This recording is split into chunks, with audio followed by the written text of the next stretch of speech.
We are broadcasting live.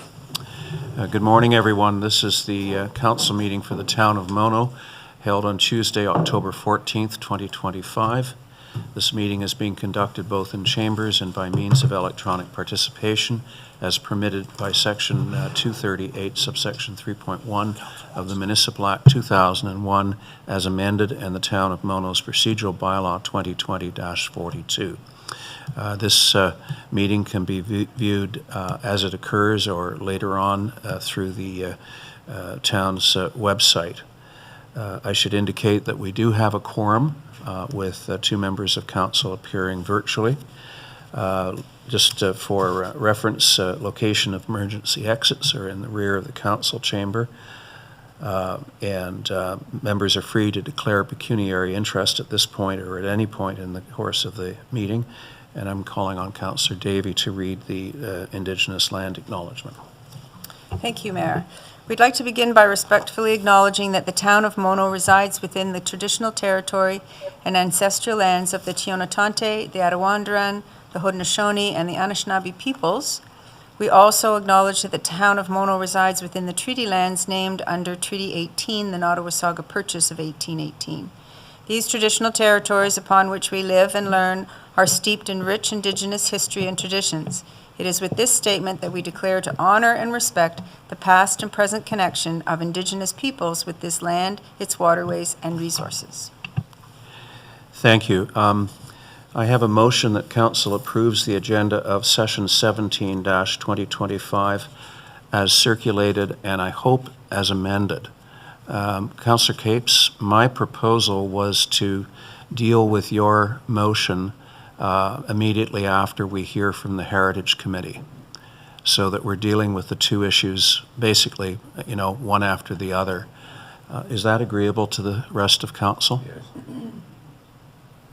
That makes sense, yes. Okay. Thank you. So the motion is to approve the agenda as amended. Do I have a mover? Councillor Davey moves, seconded by Councillor Capes. Any opposition? Motion is carried. I have a motion to approve the minutes of session 16-2025 as circulated. Do I have a mover? Councillor Capes moves that, seconded by Deputy Mayor Nix. And this was the meeting that I was absent for. Any opposition to this motion? Motion is carried. I have a proclamation.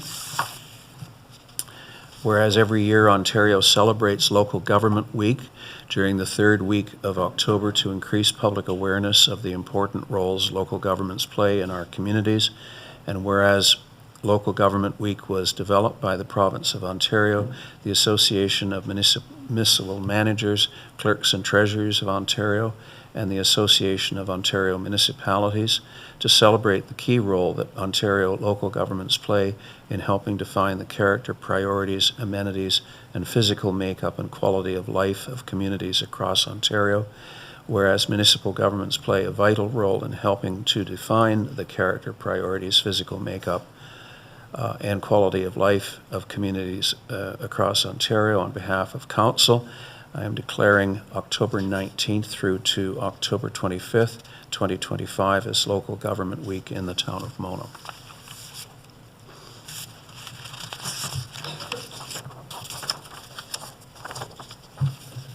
Question period. We have 3 questions, Your Worship, that were submitted online in advance. The first question is, Mr. Elwood asks, he would like to know where we stand with the discharge of firearms bylaw, noting that hunting season is upon us. So I was absent for the discussion of this, specifically the discussion of the survey results. So maybe Deputy Mayor Nix, if you can fill us in on what occurred and what the next steps are. I'm going to have to ask the clerk to help me with my memory, but we had a healthy discussion of it, and I don't think we went on to the second reading. We decided we'd send it back for some possible revisions, and I think we agreed to hold another public meeting. Did we not, Melinda? Yes, Deputy Mayor, that's correct. We agreed that there was still too much in question about it. And so I would think the answer to Mr. Elwood's question would be, follow the provincial laws regarding hunting, right? I mean, we're not changing anything in our bylaw with respect to the hunting regulations. Well, and we don't have the authority to regulate or control Exactly. hunting. No, exactly. Full stop, period. So discharge of firearms is different, and yet it's similar, but the reality is, as we've said many times, we do not control hunting in the town of Mono. Now, there was an interesting thing pop up on the internet the other day about Sunday hunting. Fred, did you ever come to a conclusion about that?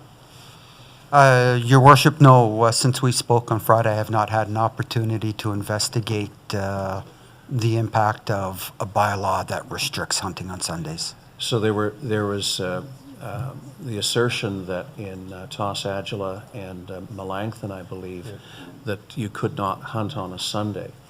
Now, that was news to me, and again, I think it may have more to do with a discharge of firearms than it has to do with hunting.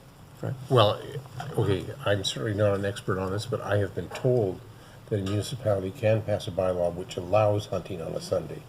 Again, I'm not the expert, and I think, if I'm not mistaken, Amaranth has done that. So, no, I'm wrong? They have a discharge of firearms bylaw. Yeah, but they do allow hunting on a Sunday. They can, it's not overriding the provincial rules, it's passing a bylaw that says you can do it. Well, that's opposite from what was circulated. It was circulated that you can't do it on Sunday, like as if the provincial one said, they have their rules. So we need to look into it more. Okay, And quite frankly, for the very same reason that we are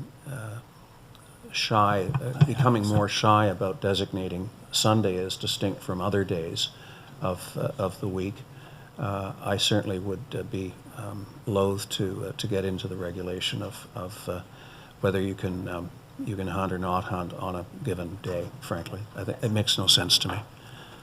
And just to conclude, and then Elaine, we do have a fulsome webpage on hunting as a subpage of our website, and we do advertise the various hunting periods, and I think it's important that the public gets as much education and information as possible. And we do have 2 different provincial hunting zones within the town of Mono. Elaine? Thank you, Your Worship. Yes, just to add to that, thanks for pointing that out. Andrew's done a great job of updating the website, and it does direct people to the right authorities to call if they suspect things are not being executed properly. And yes, this is not a hunting bylaw. It is a discharge of firearms bylaw. And I think Mr. Elwood really wants to know is, let's have some dates of when is this coming back? When are we going to pass this? When is it going to be implemented? So I don't know if we know the answer to that. There's a bunch of presumptions there that we're going to end up with a bylaw. And it's not clear to me that is a certain outcome. It's a controversial issue, and we're going to have to debate it again, and there'll be another opportunity for the public to weigh in. Fred, do you have any suggestions as to timing? I have ideas, Your Worship, on timing, but right now there'll be, the timing will be contingent on other council business. Ideally, I'd like to bring this back in November, but again, depending on other council business, including budget, when exactly we'll set the date. I'd like to set the date early enough in advance that residents have time to, more than a week's notice, to be able to make an appearance in council to give oral comments. Okay, thank you. I support that. Thank you, Fred. I think we really need to get this done.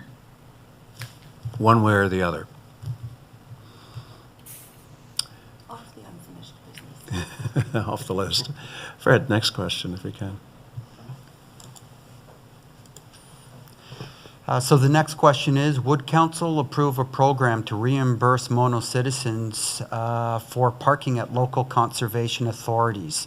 Now, it does say, or conservation parks, it may also include Mono Cliffs Provincial Park, though not explicitly stated.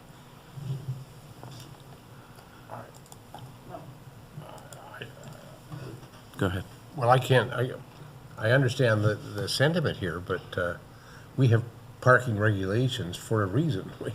And I don't think we should make allowances for someone who wants to park where there's no parking. Go ahead. But is that what he's asking? He's asking for tickets, or is he asking for being? Reimbursement. I guess I thought, he's asking for reimbursement should you have parked appropriately, which it does.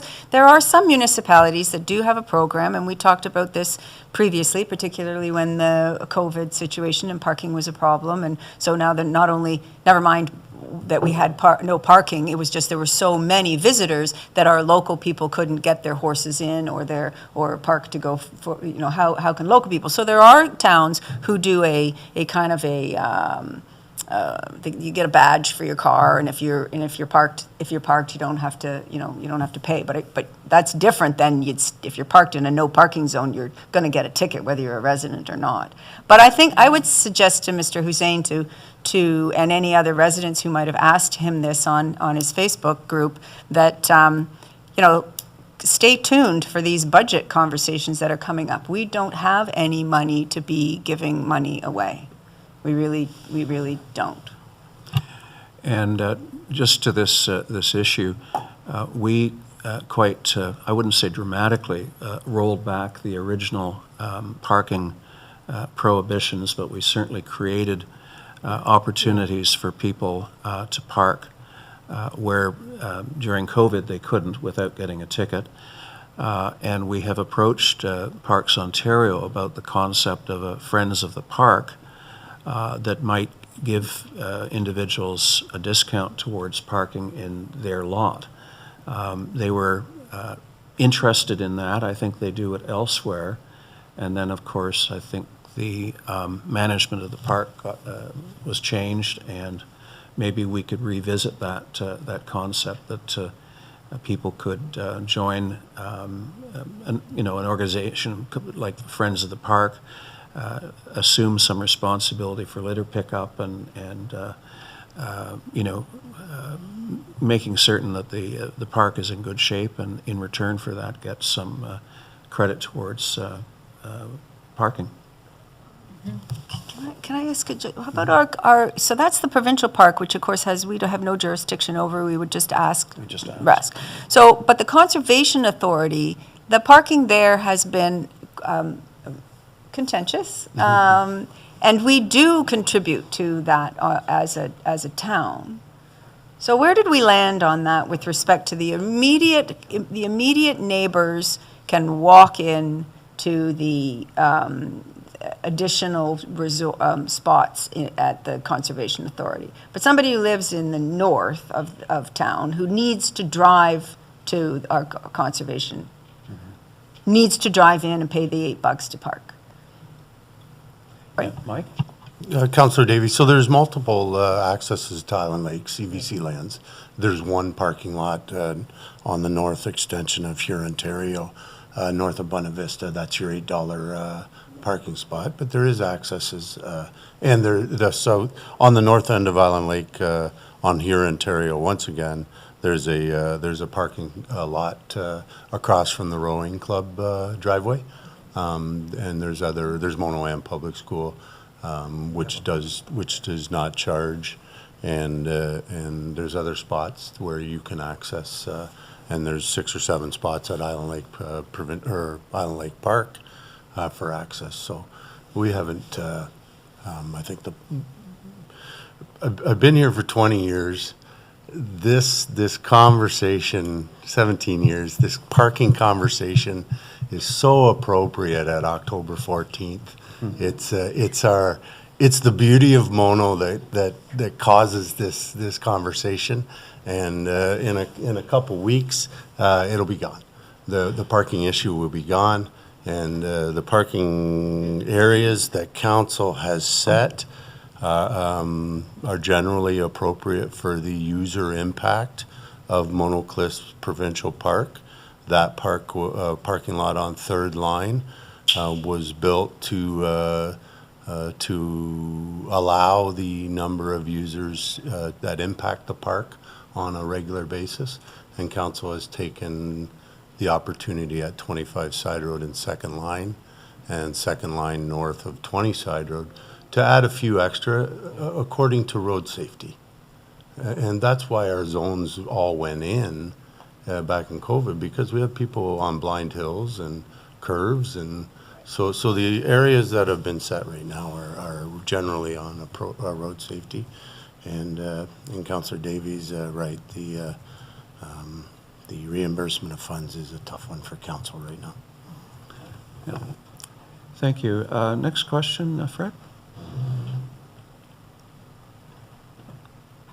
So the final question states, Islamic phobia exists in Mono, and for those that fall into this religious category, fears for their livelihood with residents not accepting this culture are right here in Mono. What is Mono's radar with educating the wider audience to accept DEI?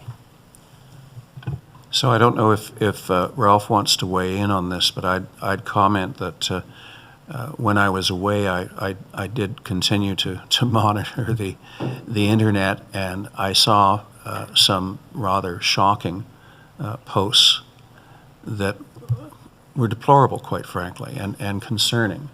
Now, we don't know that they were Mono residents. I certainly wouldn't make that assertion, but they were on a site that has the name Mono in it.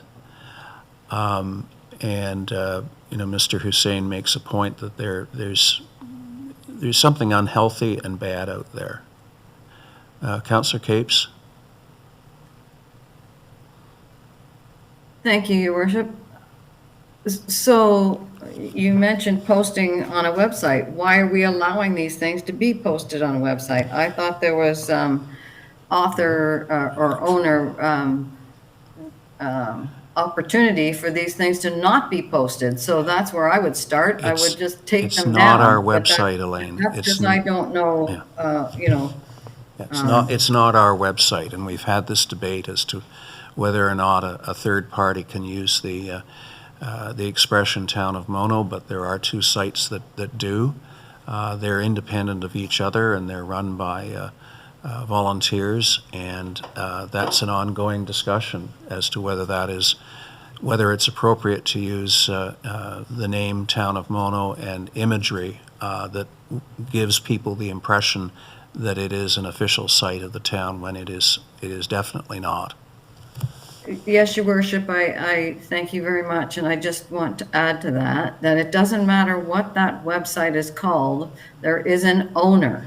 There is, I don't know what you call them, the editor, owner, can not post those things. They can be removed. So why are we letting people post that stuff? If somebody runs a website, which I think you do, Anthony, can you not just take those posts and take them down so that you are not actually spreading this? Melinda? That's true, Elaine. The admin does have the ability on all websites and everywhere where there's outside comment. The CBC no longer has comments, period, because there was such a terrible, nasty talk all the time on things, right? So it is possible for him to do so, and it's really easy. You just have to stick a bunch of words in that you find offensive, and anytime anybody types those words, they get flagged and they don't get put in. But that's not us, right? Like we can't do anything about that. I guess the question was more for Ralph and his DEI committee. What is the town doing? I think the town's doing quite a bit, as much as one can do, to educate people. You can't make a horse drink, right? So, Ralph, did you have any comments?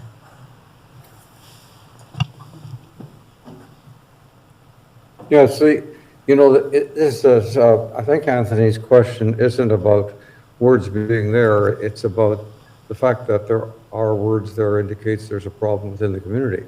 That's worrisome. I sit on the DEI committee, and we don't get any feedback about negative comments or lack of inclusion of people. And I'd be very interested in knowing where it's coming from, and that maybe would be a way that we could handle it.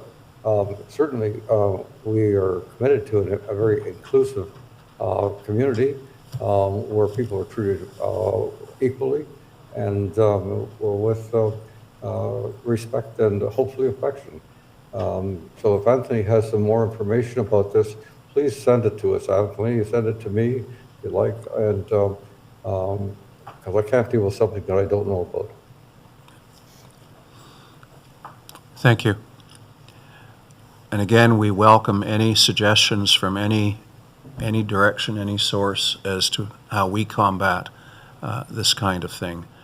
We're open to it, and we'll deal with suggestions as they arise.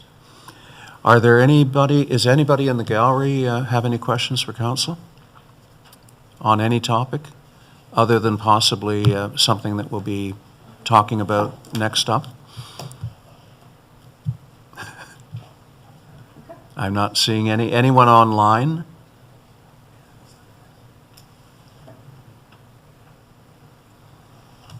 I'm not seeing anyone online.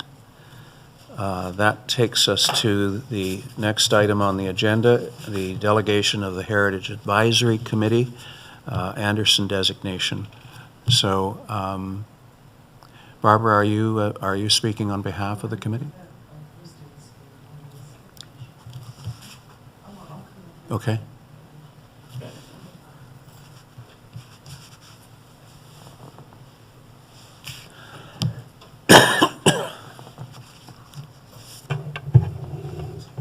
First and foremost, I'd like to thank Council for the opportunity to make this presentation. Yes. Thank you. And it just for the fullness of the record, if your names. I'm Barbara Jafflis, and I chair the Heritage Advisory Committee. I'm Kirsten Ball. I'm on the Heritage Committee from Mono Centre.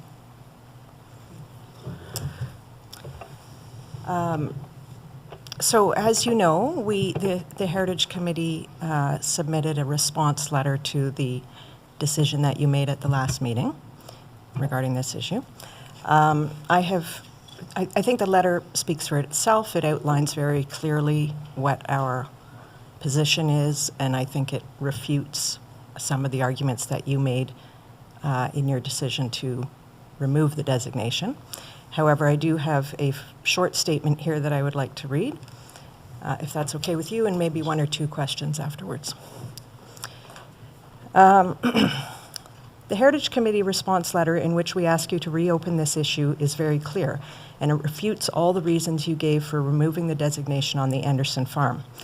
However, I'd like to make a statement followed by one or two questions. The owners are arguing that the buildings are not worthy of designation. This argument is based solely on the condition of the cottage and the barns. They are taking this position to the OLT in the hopes that the designation will be removed, which will allow them to demolish 6 heritage buildings on the property and pave the way for them to build a new, possibly very large house. However, the Heritage Committee feels that their arguments are extremely weak because, as we know, the condition of a building has nothing to do with its viability as a designated property. In contrast, the town has a very strong argument for the designation. The Heritage Act outlines 9 criteria for designation and says that a minimum of 2 of these must be met. In the case of the Anderson farm, fully 6 of the 9 criteria have been met. This is far more than any other designation in Mono. It is arguably the most important heritage building in Mono, and the case for maintaining its designation is extremely solid. There's a very good probability that the town would win at the OLT, and there's also money in the budget for this, as I understand, so it's not an additional cost to taxpayers.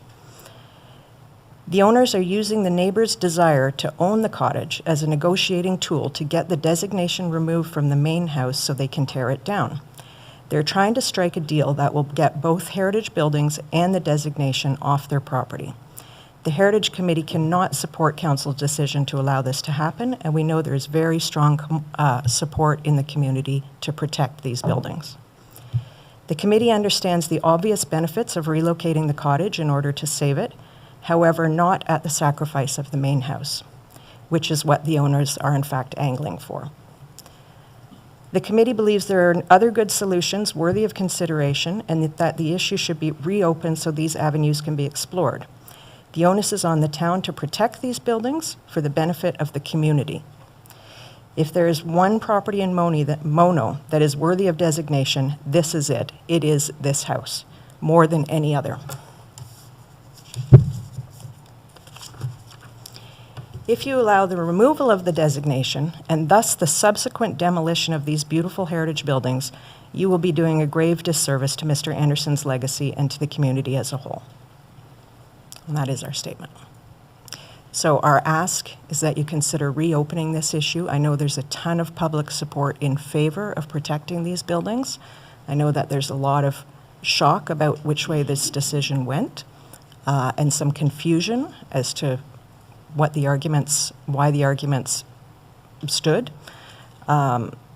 So the committee requests that you consider reopening this issue, A, for possibly public discussion and to see what kind of support is out there, but more importantly, to confer with the committee and at least hear our possible solutions that could involve a better outcome. Any questions of our delegation? Okay. So we have next up a motion by a member of council to reopen the matter from the standpoint of our current position, and we'll have a fulsome debate on that and ultimately a vote. So thank you very much for your presentation. And I think in the course of the debate over the motion, we'll probably respond to some of the issues that you've raised in your presentation. We probably do have some other questions depending on what comes up. Can we play it by ear a bit if we have a chance to respond? There is, there is a suggestion that we acted hastily and we weren't informed and made a bad decision. Okay. And I'd point out, just for the record, that this matter has been discussed many times. The first occasion was when the Heritage Advisory Committee made the designation recommendation. The second time was when the Thin family appeared before council to object to the designation, and then ultimately they decided to appeal to the Ontario Land Tribunal. Then we heard from the Mono residents who were willing to save the stone cottage, maintain the designation on the stone cottage, albeit on a different location. And that was a very fulsome debate, back and forth. And then here we are today. So this is a topic that has not been done in haste or without considerable debate and discussion. So I just want to make those facts on the record. Linda? Thank you very much, Mayor. I got to correct the record part of, yes, those were all the conversations that we had, but the decision made in haste is the about face that council made against the advice of our own committee. That is the haste part. The actual having discussed this fantastic property, you knew Shelley, I didn't, I wasn't here, but it was all fabulous, everything was great. There was a lot of discussion about it. But the actual hasty part, and about how fantastic it was, the hasty part was that, oh, right, here we have a solution that pleases some new residents, and let's just forge ahead without discussing it with the residents that are already here. I think the point I was trying to make was that the decision to enter into minutes of settlement on this matter before the OLT was made in the context of a number of previous council discussions and debates. Mm-hmm. So the decision, I don't believe, was hasty. and it was done in the context of the new and quite frankly creative proposal to dismantle the stone cottage and relocate it on another property in Mono at absolutely no cost to the taxpayers of Mono. I think it's important to stress that this was not being done at the public expense. Go ahead. Thank you.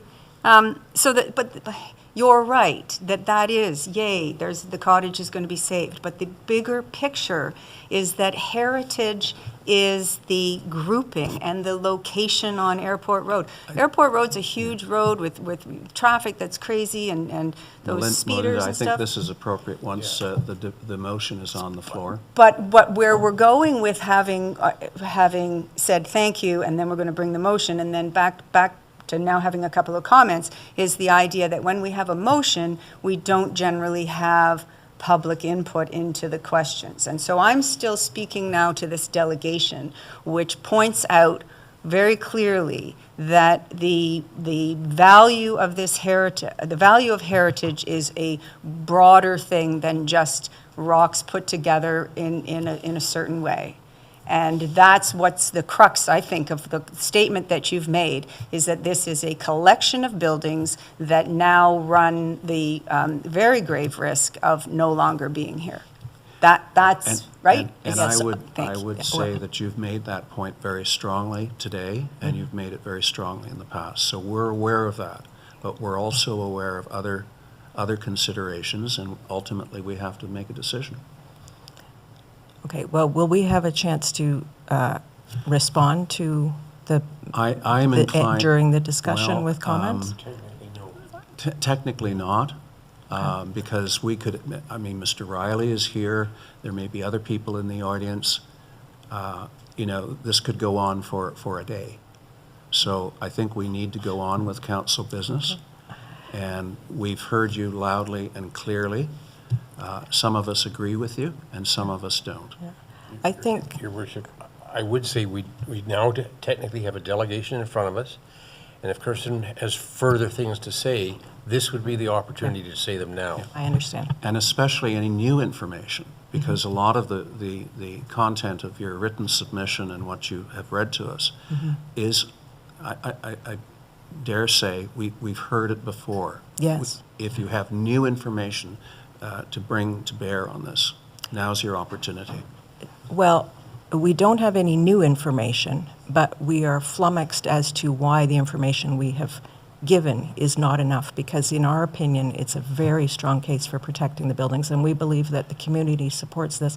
And I think that all this discussion has really focused around the relocation of the cottage, and there's no question that that's fantastic. Saving the cottage is ideal. Of course, the Heritage Committee is in favor of saving any of these buildings.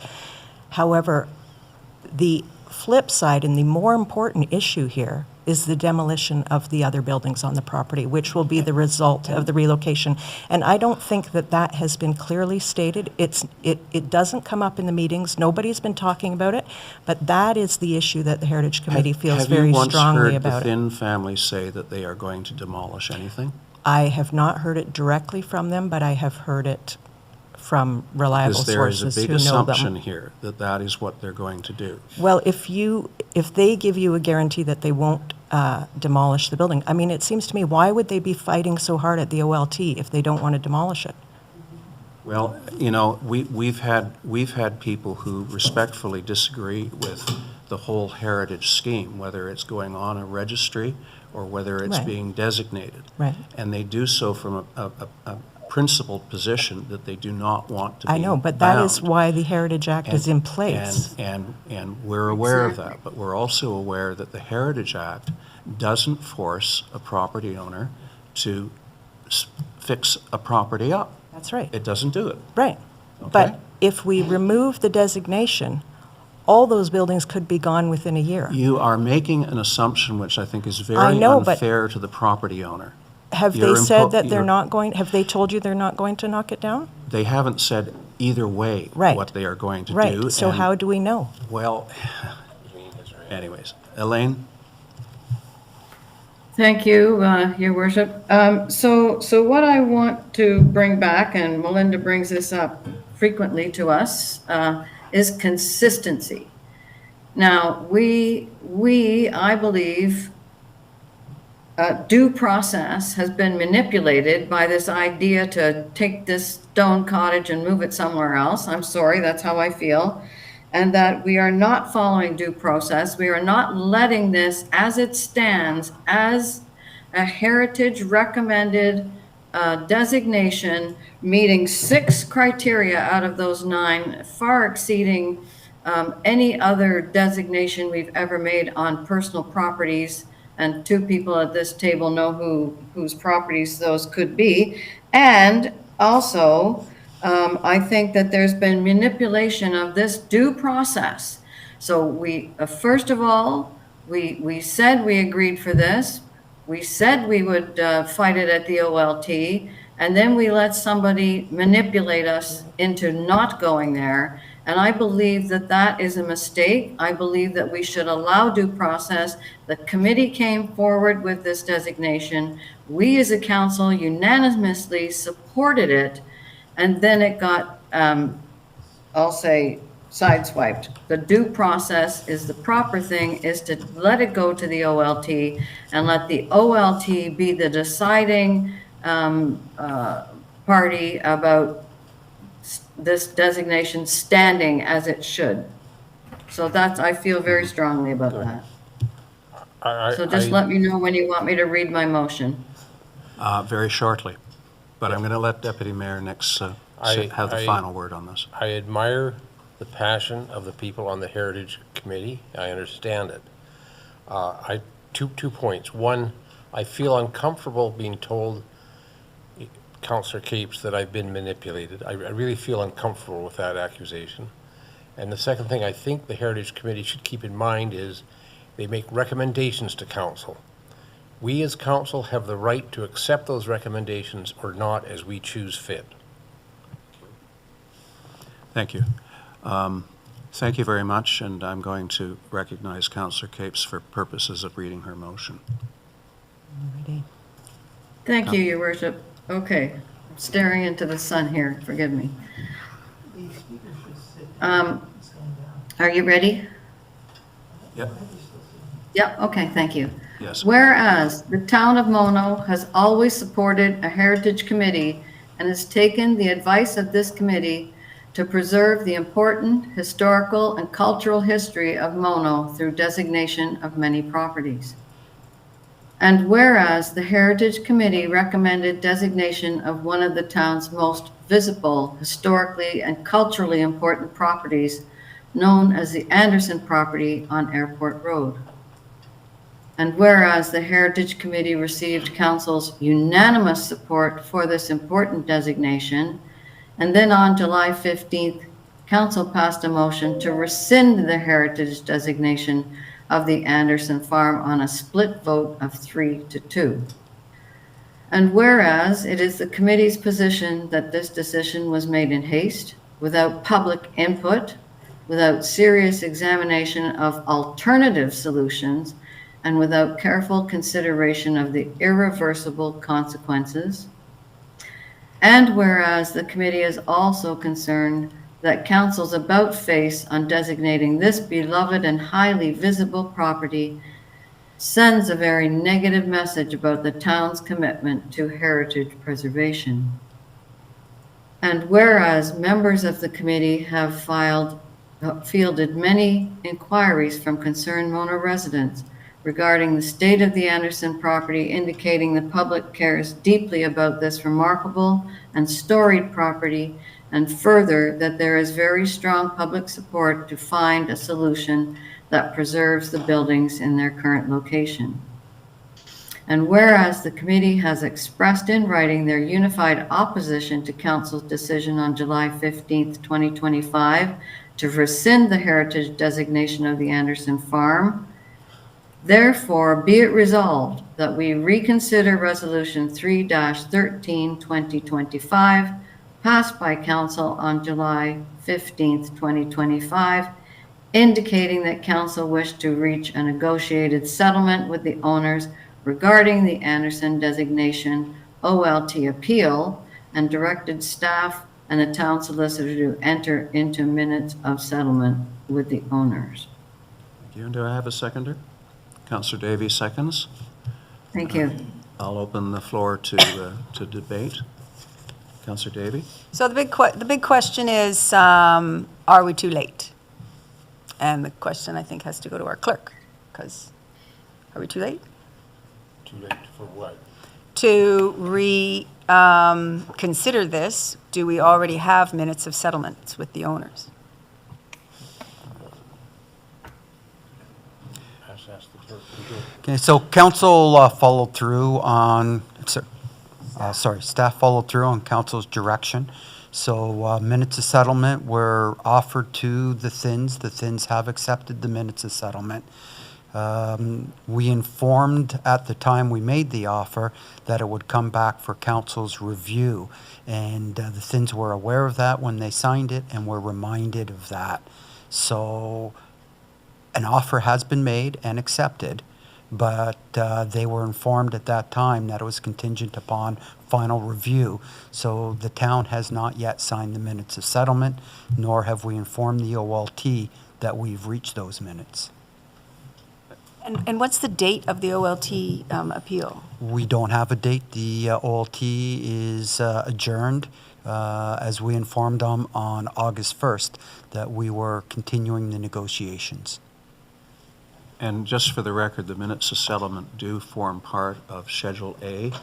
They are there for information purposes because they technically authorize the town and its solicitor to enter into minutes of settlement, provided the minutes of settlement reflect certain conditions, which they do. I'll speak to the motion. Go ahead. Yeah, this is difficult because this issue has been before us before, and you know the way I voted the last time it was, so I'm not going to repeat any of my arguments for the way I voted. But I will explain that since the original decision by council, unanimously I think, for Yes. the designation, new information has come to me. One, the property owners are taking us to the OLT. Two, and I stand to be corrected on this, Mr. Simpson, my understanding is when they bought that property, they did with due diligence check the status of that property and were told in writing that there was no heritage designation. The reason that's important in my mind, if I'm correct, Mr. Simpson, am I correct? Well, that's correct, but there was no heritage designation at that time, Deputy Mayor Nix. Okay, so that's what they were told when they bought it. That I think that Well, it weighs was heavily on my not- mind. You mean on the register, not designation? Correct. Okay, sorry. Right. Thank you, Kristen. So Weighs heavily. just to confirm, they were told, my information is they were told there were no heritage encumbrances on that property. And they have that in writing. And that includes the registry, and it includes obviously designation because that occurred later. Okay, sorry, I've still got the, Okay, go thank ahead. you, but I've got the floor. So three things have come to me since the original motion for the designation. One, the fact that they are taking us to the OLT. Two, this issue of them being told there was no encumbrances on that property. And the third one was this opportunity came along for another neighbor to take the stone cottage and do it. With that information, I changed my mind and I voted the last time to go for this deal of doing the stone cottage and getting rid of the designation on those properties. I didn't do that in haste. We had a wholesome discussion, Councillor Capes and Melinda, thank you. It was not done in haste. And so I'm not going to repeat any of my arguments. I'm going to stay the same way I did the last time. I will be voting against the motion on the floor. Thank you. Any further responses? Ralph? Ralph, go ahead. And then Elaine? I'd like to thank the Heritage Committee. I appreciate your commitment to heritage designation. And I think it's wonderful that we have a committee that's working hard to maintain Mono heritage locations, etc. And they know that I'm very committed to this because I just had my own farm two buildings designated, and they know that John is very committed to them as well. So I think that it doesn't, if we vote against this, it doesn't send the message that they're suggesting it does. It does. A couple of points. I think that the concept that a building that's not being maintained is of significant value is something that most of us don't agree with. I certainly would like to, I kept up my property because I think I want it to be maintained and to represent the type of property that it has always been. And if somebody's not willing to do that, and then the property is going to deteriorate, as this one is deteriorating right now. And I just can't accept the fact that a deteriorating property is as valuable as the committee feels that it is. I think some of the wording that's been used here is really unfortunate. I personally have visited the property twice. I've visited the property on the Fifth Side Road twice. I've spoken to the owners there with their interest, etc. I wanted to be reassured that they had the capability and interest to do what they were proposing. And this decision has been made, and thinking has been made over a number of months. So there's nothing hasty about it at all. I have to support Fred's comments. I think he's upset about the use of the about face, and I think it's unfortunate that terminology has been used, because everybody makes decisions and changes their decisions when they get new information, and that's exactly what has happened here. The opportunity to maintain one of these buildings and bring it up to the previous condition, maintain it, I think it's a wonderful opportunity.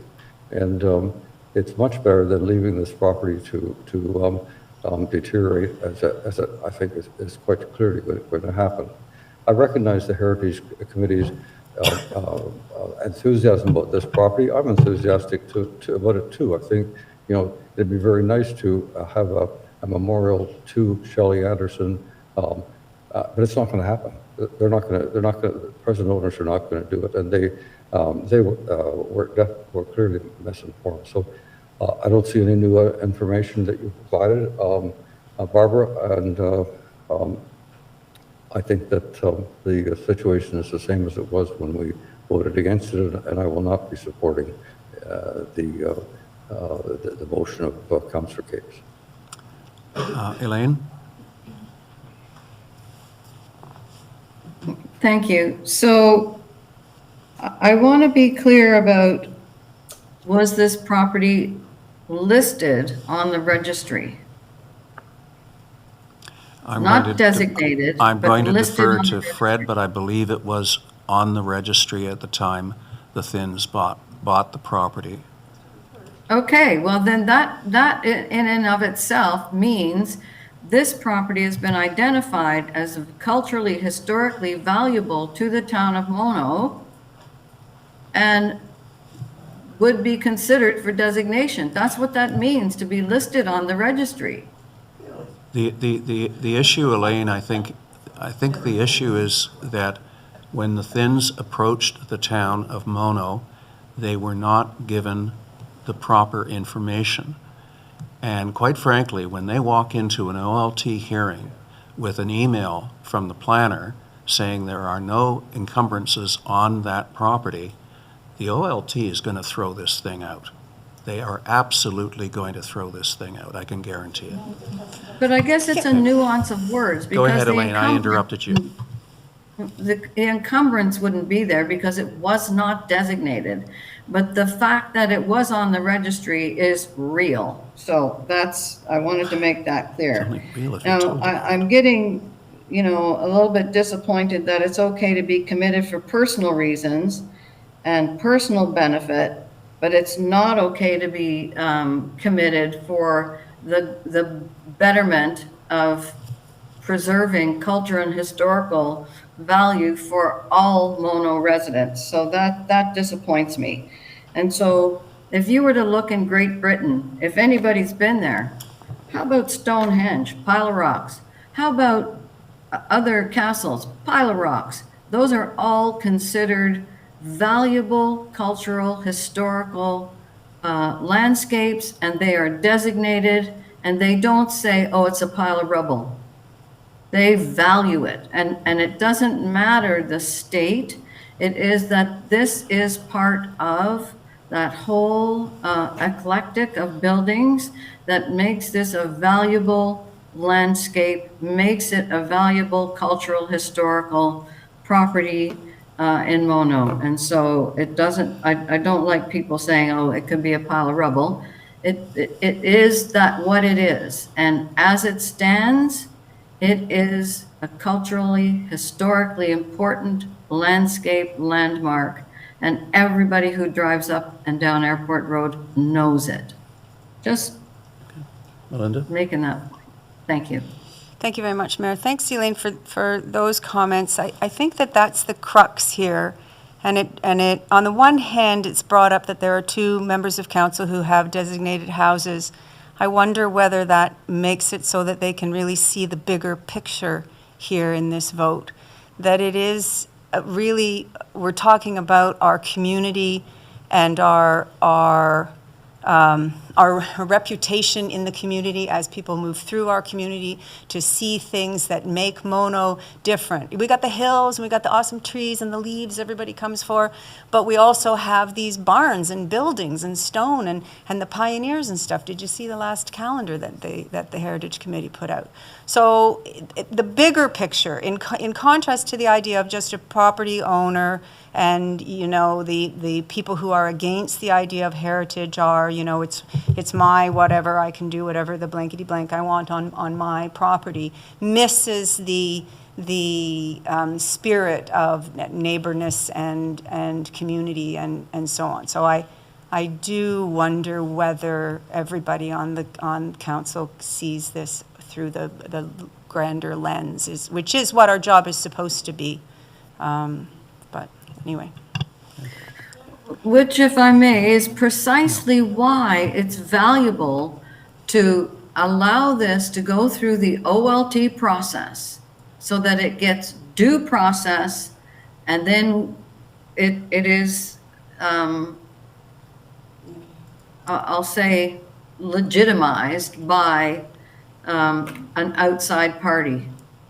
Why not Excuse relocate the me, cottage? Excuse me, if I open the floor up again, Okay. I'm going to have I to just- recognize Riley, I'm going to have to recognize other people in the audience. Well, that's okay. I have a solution. Okay, You no, don't there- have to listen no, to it. No. You had your opportunity to put a solution before us. Okay, well, now And that I what- see and- which way and- this is and going, I have an what- idea.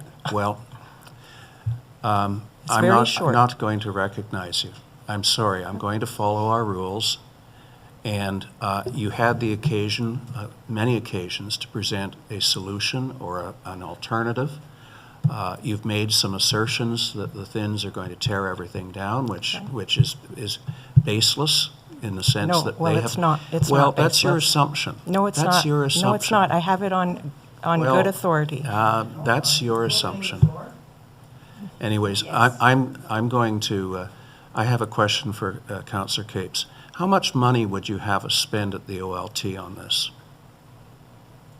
Well, And that- in and all that- fairness, Your Worship, I don't know what that would cost, but I know that, you know, we've spent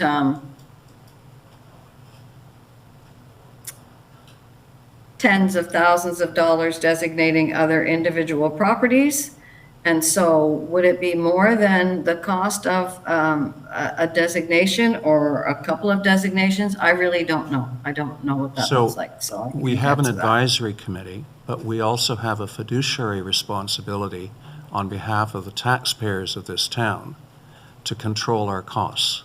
And the question of how much money we would spend at the OLT defending this and potentially losing, reminds me of something we just went through with the Bruce Trail, where over my strong objections, we duked it out there, and we had an incredible loss.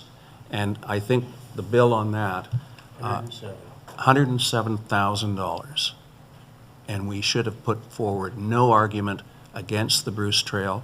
And I have a real problem with a non-consensual designation. This is the first one that's occurred in over 30 years. But you didn't have a problem when you agreed to it initially. Well, you know, that may well be true, but we didn't know when we agreed to the designation, we didn't know what the Thin's position was going to be. The Thin's then Well, you got, had they good found we out had- about it, and we they knew appeared they were here going to and oppose it. and then subsequently took us to the OLT. Right, and we knew- That but we changes. knew that was That most changes likely everything. going to happen. But again, how much money, I just put this to the supporters of this motion, how much money do we spend, and in my view, waste at the OLT on this? For, Well, that's a question we don't know the answer to. Like, I don't know how many days it would be there. I don't know the cost at all. It's not going to cost $107,000, no, that's it for won't. sure. But I think we're up to about 15 already. Les, do you have a number for me?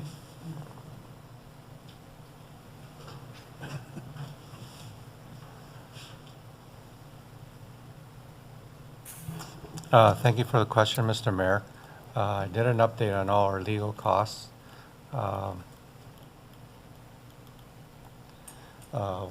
We're in that range, just under 15,000. And that's without a single day of hearings. It's without a single Well, contract. if I for could get a budget to have an idea of what that actually would cost, then I would be able to understand fully what the expense is. But I don't have that in front of me, so it's an assumption that it's going to cost too much money right now. Well, if I can just make the comment that if you've spent 15 already and you haven't had a day of hearings, you haven't yet engaged an expert, which we would have to do, and not to mention the hardship on residents of Mono who would have to, defend their position, their appeal. It strikes me that we're looking at least double that, if not more. But I mean, to be clear, we have a budget for our legal problems. You don't run a business like a town without knowing that there are legal things that are going to come up, and it's important to have an objective view.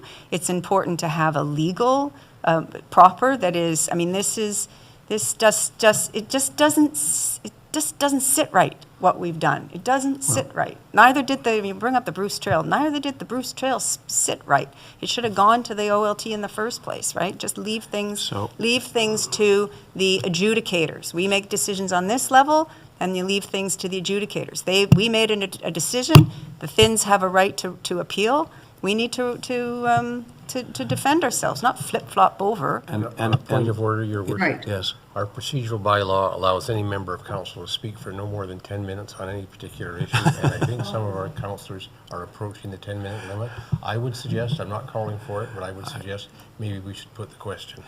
Okay, let's be careful before we do that, because I think that there may be a few more things that we have to say before we do it. And if we do it formally, I have to call the question. I don't think we're quite there yet. And I've never enforced the time limit on members of council in terms of their speaking, or that they only speak once or whatever. Les, correct me if I'm wrong, but we did go into the last budget deliberation with an amount for legals that we cut back dramatically in order to keep the tax rate down. Am I correct in that? Yes, that is correct, Mr. Mayor. We came in, I believe, my memory is correct, the CAO could confirm it. We came in about 400,000. Council came back to reduce it to 200,000 for OLT hearings. We are already approaching that. When council gets the 2026 draft budget, my projection will be over the 200,000 based on year-to-date costs, because we're already close to 200. So again, I get back to the point that this is an advisory committee. You do good work. We've had a vigorous heritage process and activity in this town for over 30 years. However, we do have other responsibilities to consider. And we can change our minds if new information comes to bear. From the point where we voted unanimously to designate, we then discovered that the property owner was not keen on that and has ultimately appealed us. We were not aware of the possibility that we could save one of the buildings by moving it. That was new information that came to us, and some of us, 3 of us, decided on that basis that it was prudent to change our mind. And there's also the fact that we could be into endless expense at the OLT fighting this. And I still think that that letter that tells the Thins, when they did their due diligence, that there were no historic encumbrances, I think that's a fatal blow to our case. I really do. It's such a shame that an administrative error would be It's not the only factor. Would be, okay. It's not the only factor. Well, you were asking if I had new information, so I have one comment. You said the new information was that the cottage could be relocated and that has affected your decision. So further to the relocation of the cottage, why not allow the relocation of the cottage but maintain the designation on the home? That way, everybody would be happy, No, I'm just- right? That way, everyone would Okay. be happy. Can I? I'm sorry, I was distracted. What was it that you said? I was saying, why not allow the relocation of the cottage, but maintain the designation on the main house? That way, everyone would be happy. Because I don't think the Thins will go for that. Exactly. I honestly don't Right, think and the they will. reason, They the will reason not they go for won't, that. and why not? And I don't The blame reason, them. the reason they won't go for it is because the real reason for doing this deal is they want to tear down their main house. I'm sorry. I think Then you why are do you doing an then why do you injustice to think- that family by presuming anything. Why don't you think they'll go for it? Can I ask a question about that, about the designation and the register and everything, and the whole demolition? The whole act, all the act says is that if you're designated, you can't demolish it, right? Oh, And so, right? I mean, that's the real bottom line, that if you wanted to demolish it, you would have to go through some hoops and come and get approval. But it's demolition. But with respect to their house being designated with a nice little plaque on it, and they want to renovate the heck out of it, Fine. they can, not them, anybody with a house that is designated. Can renovate. Can renovate it up the wazoo, right? And to make it be terrific. But it's still designated. This is a really good, And some point. fabulous falling down homes have been renovated into fantastic. And it keeps the collection of the buildings. That's a very good point. So Fred, if I can ask a technical question here. A designation, as I understand it, slows down the process of demolition. It doesn't prevent demolition. It slows it down. So designation, full designation, Your Worship? Full designation does not prevent somebody from ultimately tearing down the house.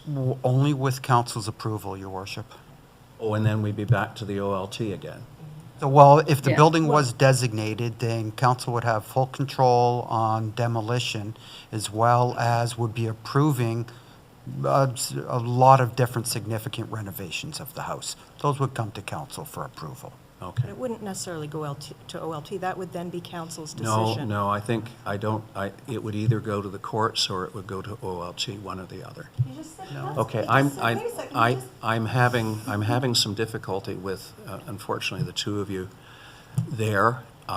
We've extended the delegation time as a Well, I would courtesy like to make to one you. comment, if I Okay, may. and then I'm going to ask you to repair to the gallery, and then we're going to call the vote. Okay. Your argument is that the Finns or the family that own the property weren't given enough notice. When we submitted our original delegation, was July 21st, 2023, and it took them 2 years to figure out. We posted ads in the local newspaper, and as a rule, we send out a letter to the owner of the property on the intent of designation.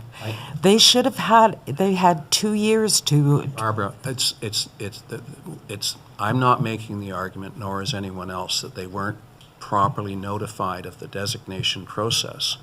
What we understand is that when they purchased the property, They were told there were no encumbrances on it, and they purchased it on the basis of misinformation, I'm sorry to say.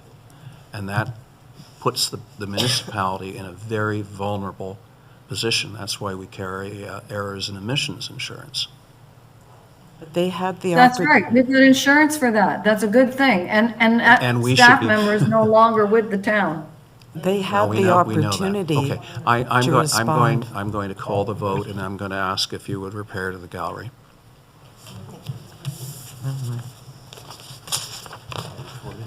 Yeah, absolutely. So we have a motion on the floor.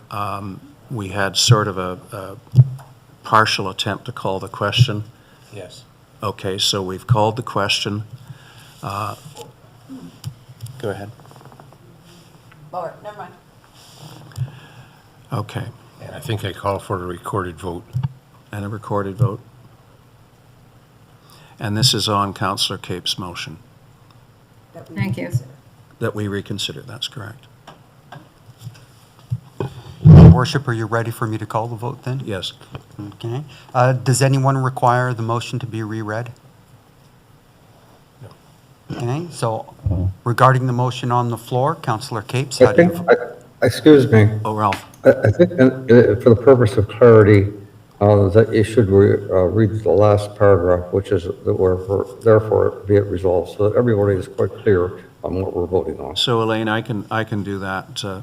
Therefore, be it resolved that we reconsider Resolution 3-13-2025, passed by Council on July 15th, 2025, indicating that Council wished to reach a negotiated settlement with the owners regarding the Anderson Designation OLT appeal, and directed staff and the town solicitor to enter into minutes of settlement with the owners.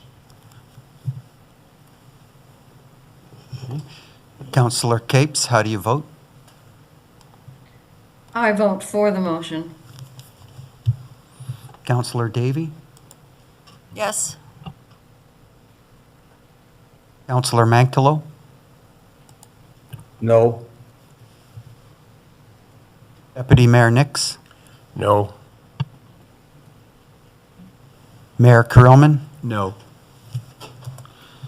So the motion to reconsider fails 3 votes to 2. Thank you. And for certainty, the minutes of settlement will be signed by our council and submitted to the OMB for approval. Yes. Okay. Anyone want a break? Yes. I think we should have What happens if, so, like, signed by council mean you as head of council?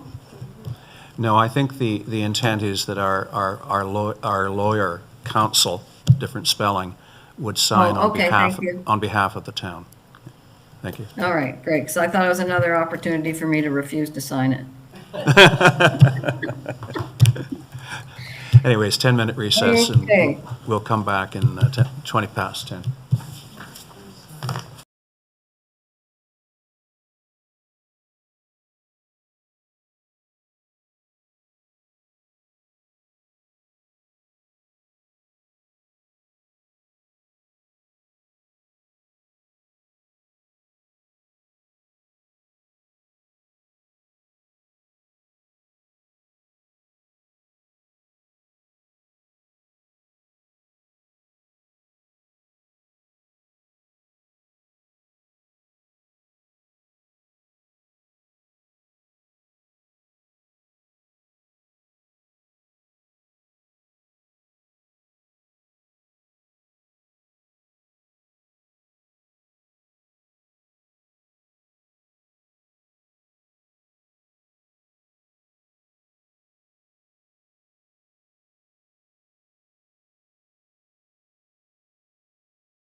Ralph's probably gone. Ralph's there. Ralph.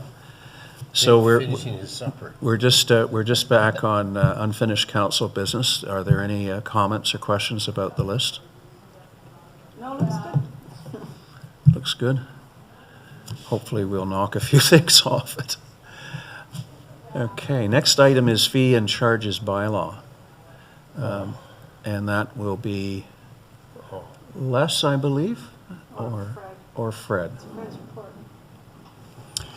So as council is aware, we're going through each of the schedules on the fees and charges bylaw. Council saw the planning fees at a previous meeting, and now you have the administration and finance schedules in front of you. Okay. And can you just sort of tell us, and maybe for the benefit of anyone watching, I presume no fees have gone down, but what has been adjusted upwards, and have we compared to other municipalities? That's what I wanted to ask. So I'll speak to the administration department fees. For comparison, of course, the existing bylaw is attached to this report. But to give you a side-by-side comparison, in the admin fees, there's a lot of new fees. Sorry, there was a pause between those two words. New. Oh, new fees? Yes, new fees, yes. Punchy. Did you not have a snack? So what's been added to the schedule are a number of fees related to bylaw enforcement. So new on the schedule is bylaw reinspection. We did not have such a fee in the past. So what's being proposed is that after an order or a notice of compliance has been issued, when bylaw enforcement goes back to confirm that it's been complied with, that would be the reinspection. If it hasn't been rectified and if the owner is not in compliance, there would be an administration fee for that. Now, they would have been informed of that. We would inform people when notices or orders were given. That when we come back, we being bylaw enforcement, if this is not corrected, then there's the cost of ongoing enforcement is going to be borne by the property owner. So that's what the bylaw reinspection fee is. To make it absolutely and abundantly clear to people that it's only if they're not in compliance, we've done something a little unique. We've put in that there is no fee right in the schedule if they are in compliance. Right. Okay. So that's new. I'm sorry to interrupt, but I can't hear very well. I don't know if the microphone's not close enough to you or what's happening there, Fred. Thank you. So did any of that come through? I'm having the same problem, Fred. Suddenly, it's not garbled, but it's sort of in that direction, so I'm really straining to understand. And previously, it was fine. Okay, so new to the administration schedule is a bylaw reinspection fee. And this would apply when bylaw enforcement came back to inspect after they'd issued a notice or order for compliance. On their return visit, if the property wasn't in compliance, then there would be an administration fee to cover that ongoing bylaw enforcement activity. If they are in compliance, then there wouldn't be an admin fee. So that's what's being proposed. This is done by a number of municipalities. This is not unique that we're proposing here. We are adding a bylaw certificate of compliance. This is when often people looking to buy a property ask for a written confirmation that the property has no bylaw activity or notices against it. So similar where the finance departments ask for a tax certificate, we would be charging, because they can be fairly time consuming, and that is performed by bylaw enforcement. Even when that request might go into planning, it's passed over to bylaw enforcement, so we're looking to offset our costs there. We're also brand new to this schedule is the bylaw order registration or removal from title. So in an instance where an order has been issued and is such that it can go on title, we will charge an admin fee to offset our cost to put that on title. The other fees are fairly standard, but there's a couple things I do want to point out. In anticipation of council passing a backyard chicken bylaw, I've thrown in the proposed fees for that. Of course, this is contingent to that bylaw being passed. Other fees have gone up, such as civic marriages has gone up. Can I ask a question? Thank you, Mayor. Fred, about the marriage thing, what is that? That is if the clerk, the deputy clerk, or Mono has also designated Ms. Heaton as a people who are authorized to solemnize a wedding. So this is a civic wedding ceremony done here at the building. We would charge $350. It's in our bylaw now at $250. So then do we also issue licenses? No, we're not issuing licenses. And why not? Because it has always been council and staff's opinion that there are sufficient other municipalities, Orangeville and Shelburne, that are issuing licenses, so there's not a requirement for town to undertake that process. So why would, just a query, why would I get a license in Orangeville? Because you can get a license anywhere, you don't need to be a resident of the town that you're getting a license in, or is that true? No, you don't need to be a resident. go You can anywhere. get them anywhere, but So- they're not done concurrent, of course. Getting a license and having the ceremony. No, correct. But why would I then, if I've gotten my license someplace else, and do all the municipalities offer the ceremony as well? So why wouldn't I just, get organized in the same place? Like, why would I come to Mono if I'd had to go to get my license someplace else? That was You my might thought. not. So it's a perfectly good question. Whether you want to or not is up to Do the we get couple. many? No, we don't get very many. Could I just no. point out, Councillor Davy, we had a person sitting in the audience who got her license someplace but chose to get married here in Mono, even though she's a resident of of Toronto. That was my adopted niece. She got married here in the town of Mono. But in in this building? Right here? No, at Mono. In the wedding chapel in this building? Over in Mono the, Community Center. in the community center. Well, see, so I just wonder whether, if we're going to be bothered increasing things and we're going to be adding different stuff like chicken licenses and stuff like that, would it be maybe the time to, the word grab sounds terrible, but an opportunity for some revenue if we offered licenses? Or is it not a revenue generator? Well, issuing the license is actually fairly technical, and it involves, having trained personnel. We don't have the staff that are qualified or trained at this moment, and I don't think that the residents are being put out by the town of Mono not offering the sale of licenses. We get very few requests for civic ceremonies. We don't offer a civic ceremony off-site. That's not a service that we offer. So if you're going off-site to another location in Mono, we're not offering that service. You would need someone through one of the religious organizations to solemnize that. But our own properties, like you say, the gazebo or whatever, is included? No. Nope, The just this- civic ceremony has to happen here. In this building. So then your niece had something different then. So that's what I'm saying. But she had Kim Heaton marry her. I don't Right. know what fee she paid. It just strikes me as one of those things that, as I was reading through it, just a little bit, happened to have gone to a wedding where somebody had it, whatever. Is it clear for our residents exactly what services we have? And is it a full service? Is it even worth doing this part if we don't do the other? Was where I was going with it. So ultimately, it's a council decision. At this point, staff is comfortable and confident to offer this service, but not offer the sale of licenses. Thank you. So the one that's always intrigued me is the tree harvesting permit application, a special council permit. What's the difference, and how often does this happen? So we issue tree harvesting permits 3-4 times a year. Some conditions don't require a payment of a fee according to our bylaw, but under some conditions they do require the payment. So that's why it's in here.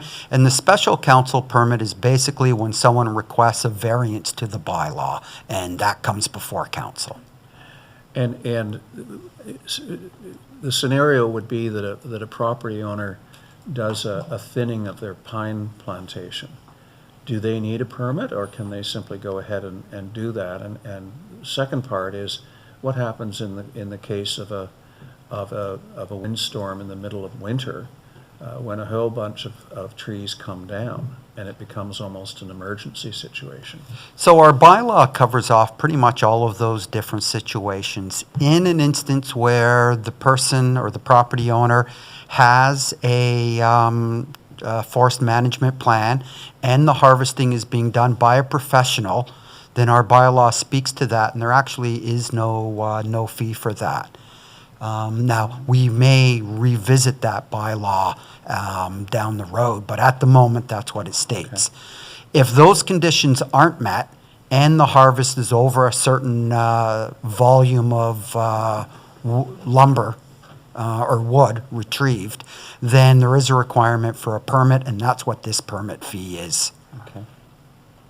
And is the theory that the harvesting and the removal of that wood obviously has wear and tear on our roads? Is there some thought that there's an issue that impacts the town? No, it's offsetting cost because we send these out to a forester for approval and recommendations. So we're offsetting that cost the town's bearing. Okay. Okay, and then to answer your other question, Your Worship, in the event of injured or damaged or dead trees, you don't need a permit for that. Good, I'm glad that's clarified. Fred, and then Ralph. Oh, I had two questions. One is just understanding. I didn't understand what a transportation network company is. That's one question. I guess it's for you, Mr. Simpson. The other question is more for Les, and I know it's a difficult one, but ballpark, does this fee schedule, have you any idea in 2026 how much revenue this would generate? I know that's extremely difficult to ask, Les, but would it be significant, or are we talking small amounts of money? I would side on the small amounts of money. It's not significant. Okay, then I go back to my first question, but what is a transportation network company? That would be a company such as Uber or Lyft. So the town of Mono has a vehicle for hire bylaw. Council may remember that it passed that in conjunction with Orangeville. So these fees are rationalized with Orangeville's, and a transportation network company is the fee that is paid by the company as opposed to the driver for And even though Orangeville administers this, or it's Orangeville's bylaw, we collect this money, or do we collect it and give it to Orangeville? Orangeville collects it, and then based on the cost. Address, or- That's right, and offsetting their costs. So the bylaw speaks to, we cover their admin fees, and anything else is revenue. I don't expect much from there. To speak to your question to the treasurer, I do want to point out that I've indicated an increase in dog tags. Yeah. We do get, 400 or 500 dog tags a year, so there's a little bit of revenue in there. But more significant, and this is something for council to put serious thought to, I am proposing a fire permit fee. We collect at least 1,000 fire permits a year. So that's something for council to consider seriously when we pass this bylaw. Can I ask a further question? Go ahead. And then Ralph. Sorry, Ralph, I just was continuing with another question. Because I get a fire permit fee, I get a fire permit every year. Now it's gonna cost $30. I guess my question is, how the heck would we enforce this? Because I can tell you there's gonna be lots of people who are gonna have fire. Lots of people now don't bother getting a fire permit. And certainly with a $30 fee, there's gonna be people who have been getting permits who are just gonna say, oh, I'll burn that pile of brush in the backyard tomorrow. How do we enforce it? Well, isn't the can I- answer like all bylaw that, I mentioned that I was going to recognize Ralph. Now I'll get back to you. Yeah, Ralph, you had a question? Yes, I have two questions. Just to go back to the tree harvesting, the $1,000 permit, is that a change from what it was previously? That's an increase, though the $2,000 special counsel permit is not an increase. I'm not aware of one coming to council as long as I've been in the clerk's office. How much of an increase is it to the permit? It's an increase from $750. And my recollection, and correct me if I'm wrong, is that you need a permit for anything more than 4 standing trees of a certain size. There are other criteria and conditions. For example, if you do have a forest management plan and the harvest is being done by a professional, there's no fee.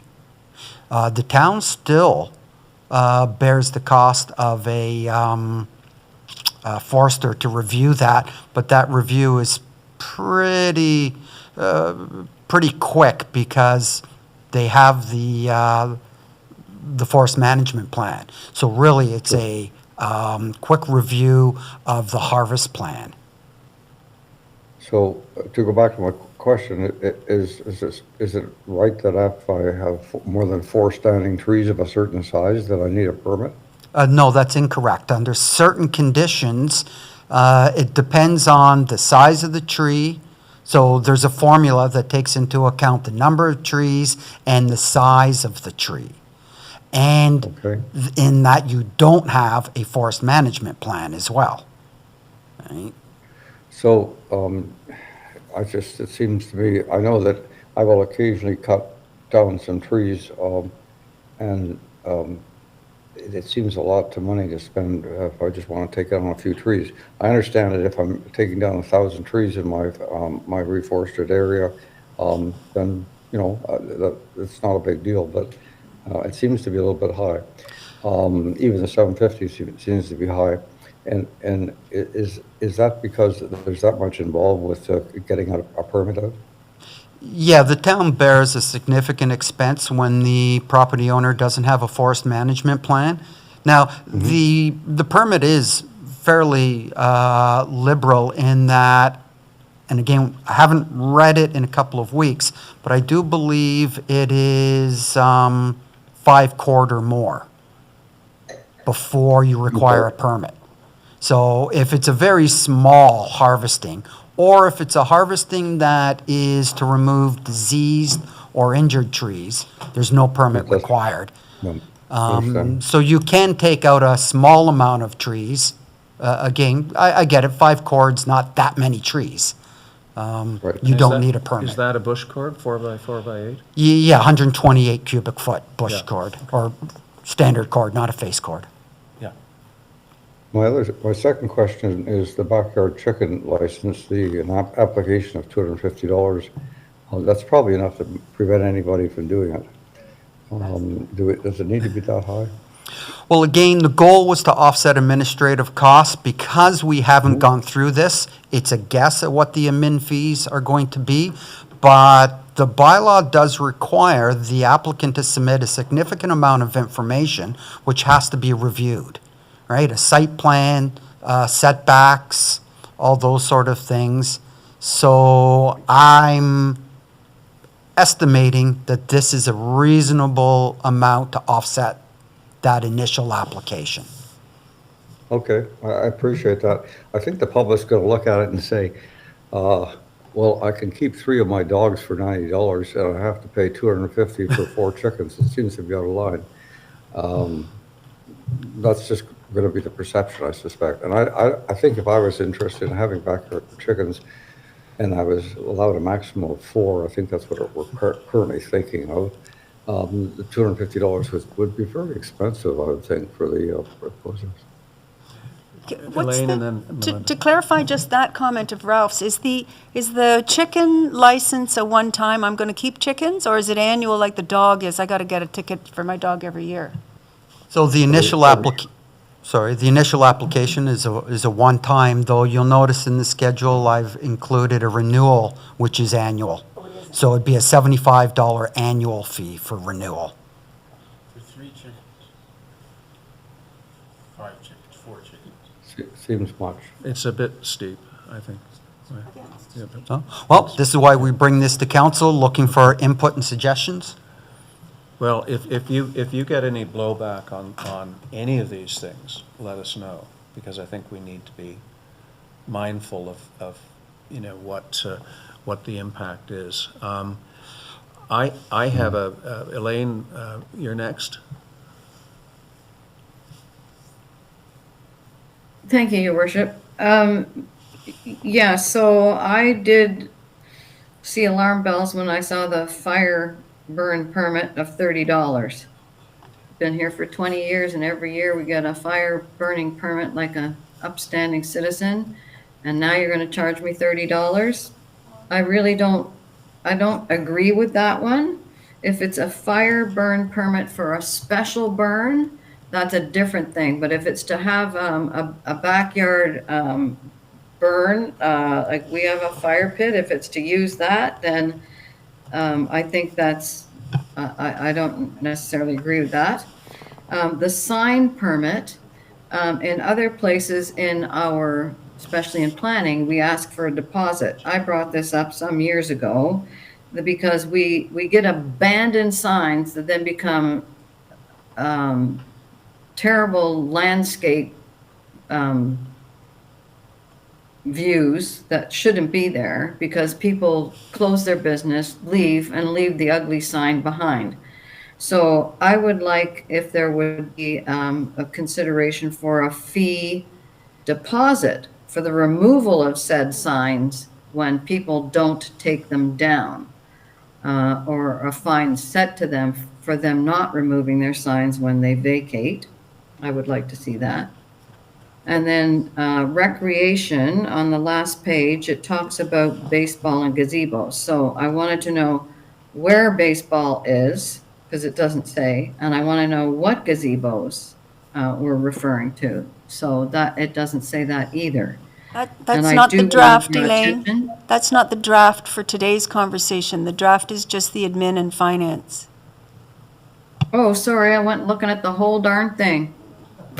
Well, I just want to bring to the attention that there is no mention of the Mel or the Lloyd Armstrong Park, and so if we're not using it. Anyway, enough said. Okay, next week or next Thank you. meeting. I have a comment or a question about the site alteration and fill permit.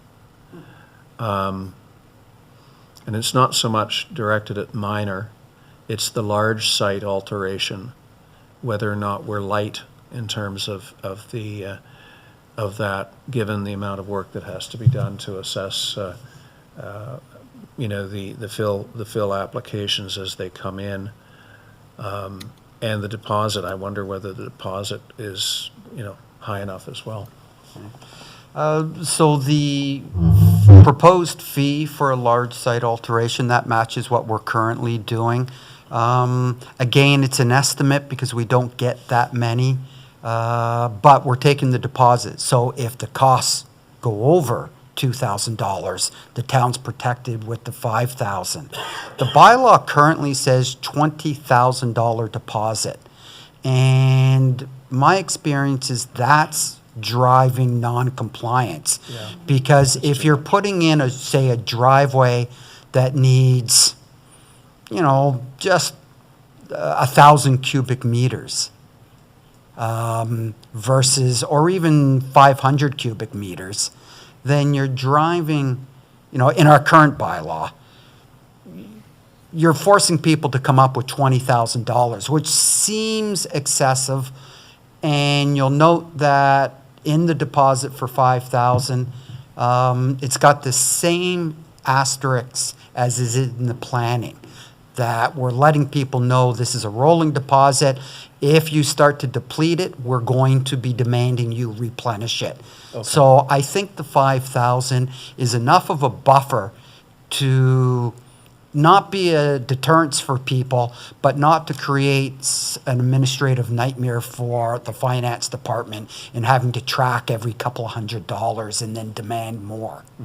So it's a compromise. Melinda? Thank you, Mayor. I want, can we go back to the Transportation Network Company one that Fred asked about in the vehicle for hire, which I see that that's in the whole vehicle for hire as a together thing. How do, there's a lot of houses around that have a lot of cars in them, right? And a lot of them, just because they've got a lot of people living in them commuting, but you kind of wonder, how do you get that money from the company? Like, how is that supposed to be administered? The companies have agreed to this when this bylaw was being developed, that the transportation network companies, again, the Ubers and the Lyfts, agreed to this because it was administratively much easier for them than to try to collect from individual drivers. So they've been on board with this. They had hoped that this would be universal across Dufferin County. Of course, not all municipalities bought into this. Orangeville and Mono were really the only two. So with that in mind, is there a possibility Uber drivers might prefer to base out of Amaranth? That's potential, but we can't, unless we get the other municipalities on board, there's not much we can do about it. The bulk of them are based out of Orangeville. We have none registered in Mono. Right, and the way it would work was if you, as a Mono resident, want to be an Uber driver, there's hoops and things that you do to register as that, and part of that is that your Uber company pays, and then I presume they claw it back in the fees over the time that whatever. But you can't you can't work for Uber or Lyft or anything with, and there's a new couple of ones too. You can't work for those without actually being registered and having oversight, right? Correct. Okay, thank you. Any other questions or comments on this? Yeah. Ralph, You go ahead. Ralph, did you have your hand up? Well, I was just noticing that we're talking about the harvesting permit, and according to my research, it's was not 750, it's 500, and so the increase is a 100% increase. I'm wondering if it really merits that. And I apologize, I was going based on memory and hadn't reviewed it in a while. So it is quite possible, but we've been getting more and more of these. Again, most of them are associated with forest management plans, and we're not recouping any. So this is a significant increase, but the cost is also quite significant for a forester to review a plan that is not tied to a forest management plan. So, I mean, if council wishes to reduce it, they can. The odds are it will be a lost leader if we do. Okay. Thank you, Mayor. One last question with respect to the fire stuff. And I certainly, as I read through here, one always reads things about, as Ralph's interested in the trees, and I'm interested, I got some dogs. You look through things, from your lens. But I think that the fire burn permit, given that fire safety is so important and so on, and people need to get their permits, and I don't know in this day and age why we need to give things away for free. My question is about the open air burning. That's if you don't have a fire permit and something goes awry and we have to fix it, right? Correct. Or if you have a permit but burn contrary to it, then we are looking to recoup our administrative costs associated with that, and that includes the fire department coming out to inspect. Right, which is a $4,000 ticket, right? That's what it costs for. So yes, and that can be significant, so we are proposing that per this schedule. A couple of other new things that are in here. Commissioner of Oaths, we don't currently charge for Commissioner of Oaths services, so I am recommending a charge. You'll notice I'm suggesting $25 for residents. We do not offer this service to non-residents, but a higher fee for commercial. We don't get a lot, but we do get a number of commercial ones. But most importantly, I want to point out the proof of life. One of the most common ones that we get, second most common, I would say, and I am suggesting that we continue to do those for those residents at no cost. And that's usually to demonstrate to a foreign government that pension eligibility is still in play. That's correct. They're the only ones I've ever seen are for a Mono resident receiving a foreign pension. They almost always have to provide proof back to their country that's offering the pension. Right. Proof of life. So I'm suggesting those no fee, no cost. And dog tags, that's an increase. New is this dog impound reclaim fee. These fees are slightly higher than the fees that we're paying. So about 75% of these proposed fees are a direct cost to the town, to our canine control company, and the rest is to cover admin. I'm queasy about the fire permit of $30.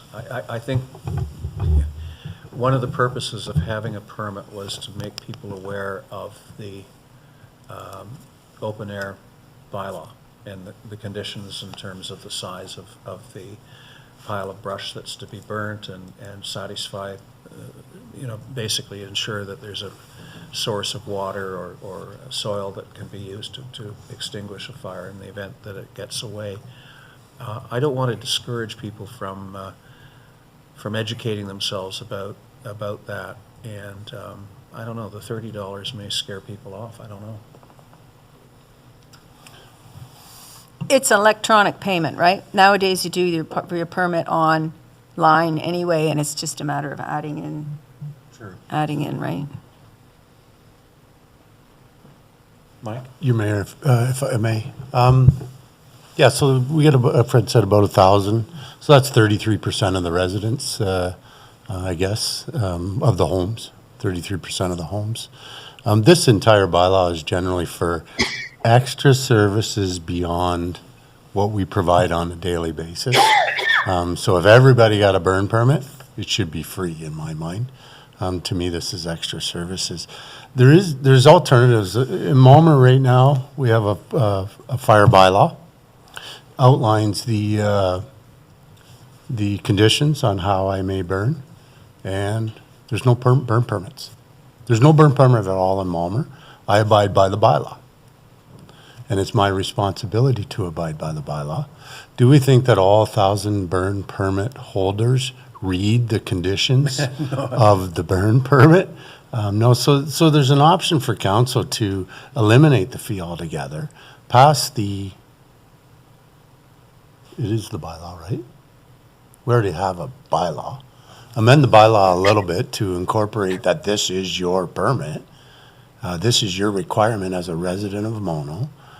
We could send the bylaw to everybody. Can't mail it right now, but you could send the bylaw, and you don't have a permit process, and you relieve this administrative toll on the clerk's department. It's gone. Are you saying, sorry, Mike, are you saying eliminate the bylaw that you need a permit? Just eliminate from the bylaw that you need an annual permit, and the Can I- bylaw is the regulation that Can I controls. speak against that idea? Absolutely, these are options for council, and I'm trying to let council When- know then of the Elaine. administrative toll that this takes in January, February, and all When summer our long, fire right? chiefs decide that there's a no burn idea, they have a problem with Mulmer, okay? In Mono, they can send an email to everyone who's got a permit. No fires allowed starting today. And we did that. And we did that this last summer. They can't do it in Mulmer because they don't have permits.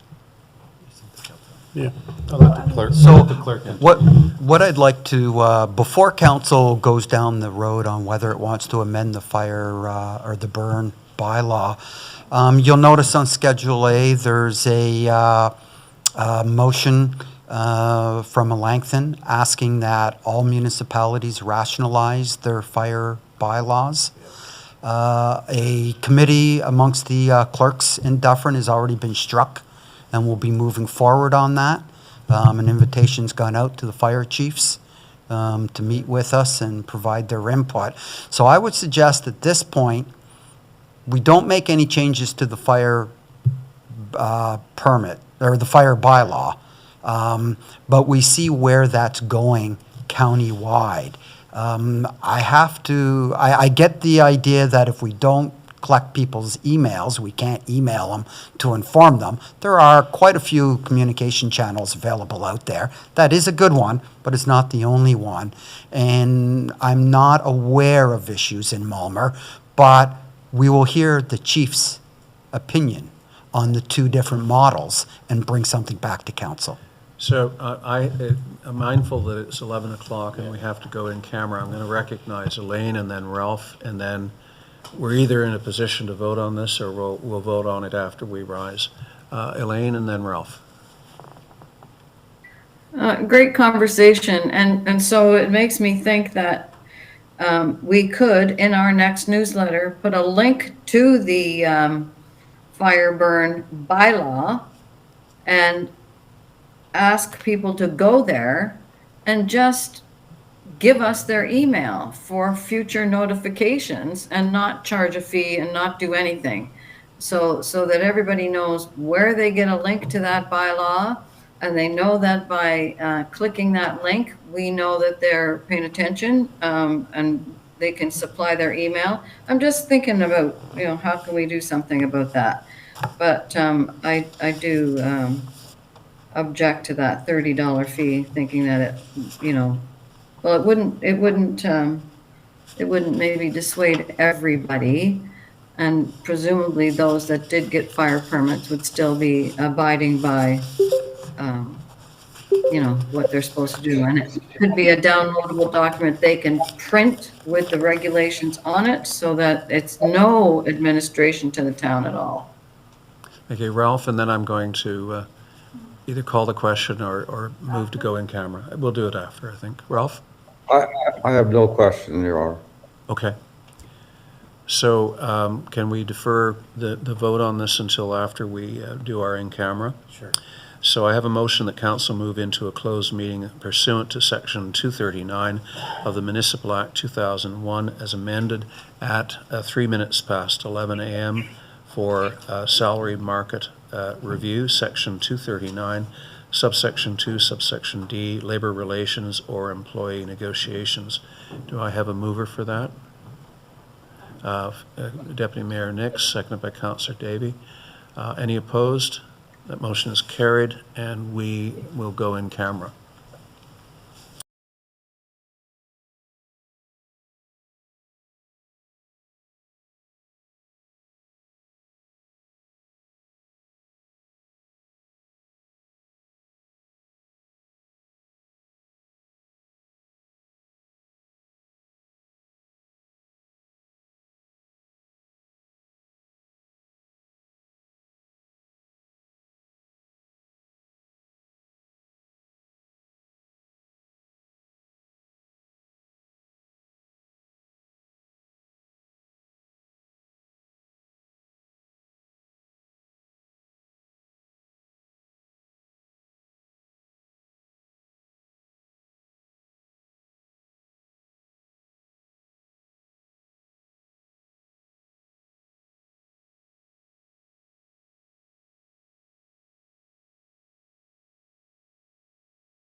We are back live.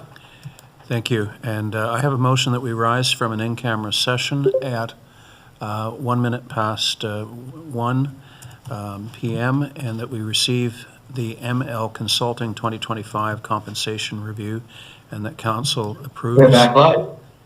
Thank you. And I have a motion that we rise from an in-camera session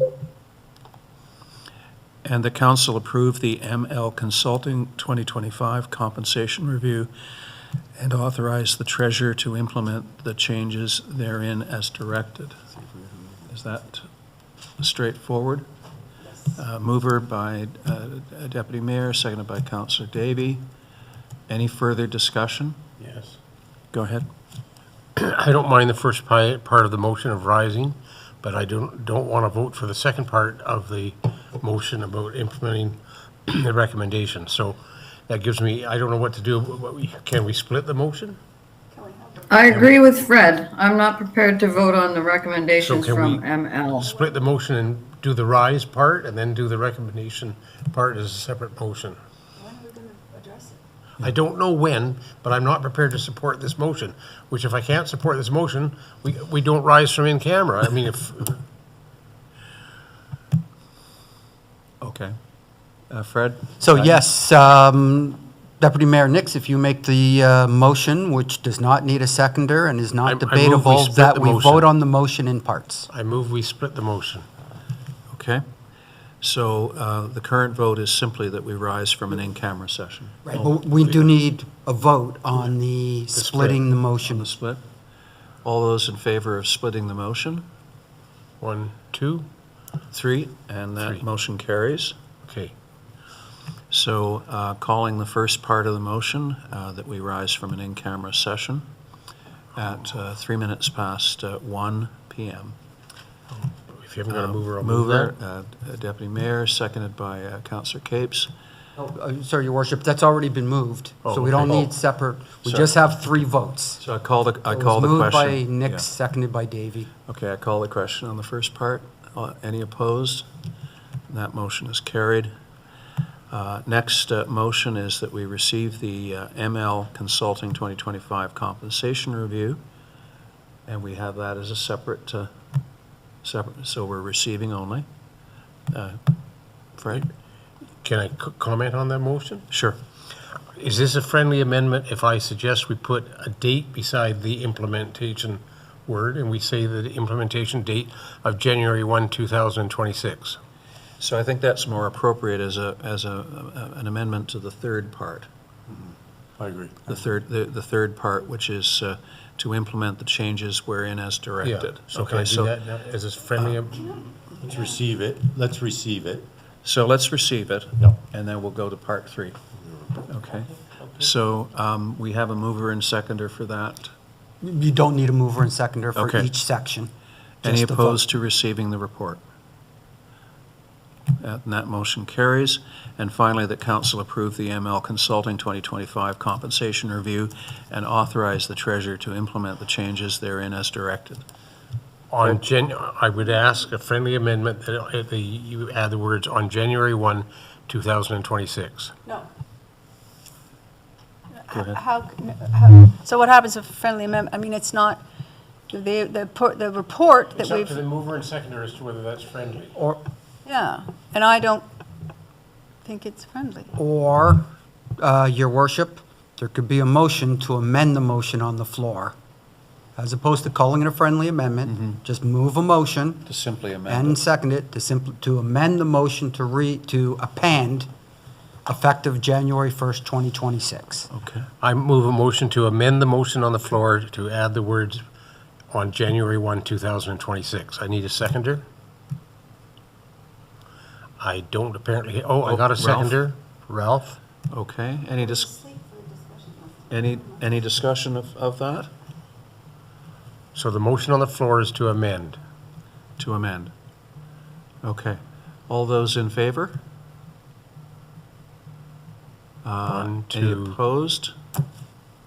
1, 2, 2 to 2. Elaine's opposed. The motion fails. Yeah. So returning to the No, original, That did not carry. didn't carry. It was Davey and Croman. So the original motion reads that we authorize the treasurer to implement the changes therein as directed. So moved by Councillor Davy, seconded by, You don't need to move in a second. okay, sorry. Sorry. Fair enough. Any opposed? One opposed, all in favor? And that motion carries. Okay, now we have, I need to call a bit of a pause here, because I heard different things when we were having a conversation about it being a step to step, and now none of that is in this conversation, and I'm not sure what we've just voted to do, so I'm So- not, so I think Les should maybe If I tell could us. clarify Yeah. that for you, Councillor Capes, direction Thank was, you. the direction was given to me step by step. So that's the 38,000. okay. Correct. That's So the then that's good. $38,000. Correct. Okay. Okay, then, thank Okay. you very much, Les, and now I'm clear, so. So thank I you. have a motion to move into closed meeting pursuant to Section 239 of the Municipal Act 2001 as amended at 7 minutes past 1 p.m. for Shelburne and District Fire Board, Section 239, subsection 2, subsection E, litigation or potential litigation, including matters before administrative tribunals affecting the municipality or local board. Moved by Councillor Davies, seconded by Councillor Capes. Any opposed? And that motion carries, and we'll need to go back in camera.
You're back live. Thank you, and I have a motion that we rise from an in-camera session at 1:58 PM and direct town staff and council to proceed accordingly. Mover on that? Councillor Davy, seconded by Councillor Manctalo. Any opposed? Motion is carried. Do we need a motion to sit past 1 o'clock? Yes. No, because it was published on the agenda. Okay, fair enough. Fair enough. That then brings us to the next item on the agenda, just before we get into the budget discussion, the Climate Action Committee terms of reference, and I believe that's your matter, Ralph. So I think everybody's had a chance to read them, and I think we can discuss the questions. This was put together by yourself, our clerk, and myself. Let's, I don't think it's fairly self-explanatory. The Okay. Melinda, you had a question? the committee's makeup is arbitrary, but we've put it down as being 5 to 7 people, 2 co-chairs, 1 or 2 councillors. And one of the things you might be interested in, I think, is whether or not we should have allow people outside of Mono to take part. And it suggests that if it's not Mono resident, but they have good capabilities and understanding of the climate change issues, and they're a significant asset, then we would take them on the committee, although the preference would be given to Mono residents. Sure. Thanks very much, Mayor. I'm not in agreement with that, actually. I think if we're going to have a committee in Mono, and we're going to spend some time and effort and take away our staff's time on some of our other ginormous lists to be doing this, I really think that it needs to be Mono residents. I think Mono residents need to step up. The typo that I know that we use templates and so on, but this, at the top of every page says the Mono DEI committee. Oh, my goodness. So I thought that maybe you might want to change that. Good catch. Good catch. Oh, look at that. So I have a motion that we approve the terms of reference for the Climate Action Committee as set out in the October 1st, 2025 report from the clerk, and that staff begin the process of seeking applicants to be considered for appointment to the committee, and that we appoint, and I presume this is for the members of council, that we appoint X and Y to the Climate Action Committee. So Ralph, you would be one of those? Yeah, I'd be pleased to. Okay. And do we have a second volunteer? Fred? Yes. Do I have a mover and seconder for that? Fred Is that a next? conflict of interest? No, it's not. So Ralph moves it, Fred seconds it. Any further discussion? Any opposed? Oh, Elaine? Are you opposed or voting for it? I just want to clarify, we're going to establish another committee that we're not going to listen to? Well, Just leave that hanging there. That's a good one. Just leave that hanging there. Move on. At this late hour, I'm not going to engage on that, but if you caught me 2 hours ago, I would have a pithy response. It is a good point, though, that we do have, when we're advertising for this new committee, that it's all, as I say, it's good and all that. But we also will advertise, will we not, for our vacancies on all of our other committees at the same time as we advertise for any committee? Is that not the way that we should do it? We certainly could do that. First thing we should say to the applicants is, this is an advisory committee to council. So we do have vacancies on 1 or more committees, which are currently we're accepting applications for. I think I would want to come back to council and have a discussion on what council wants to do with its heritage committee and the timing of that. So I think that would be something council could expect at the next meeting.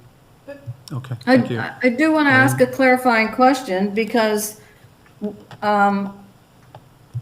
what happened when we went in camera, I learned that letters were handed in. So there are resignations to other committees? Yes, the Heritage Committee resigned en masse, and they submitted letters that were prepared in advance of today's meeting in the eventuality that your motion didn't prevail.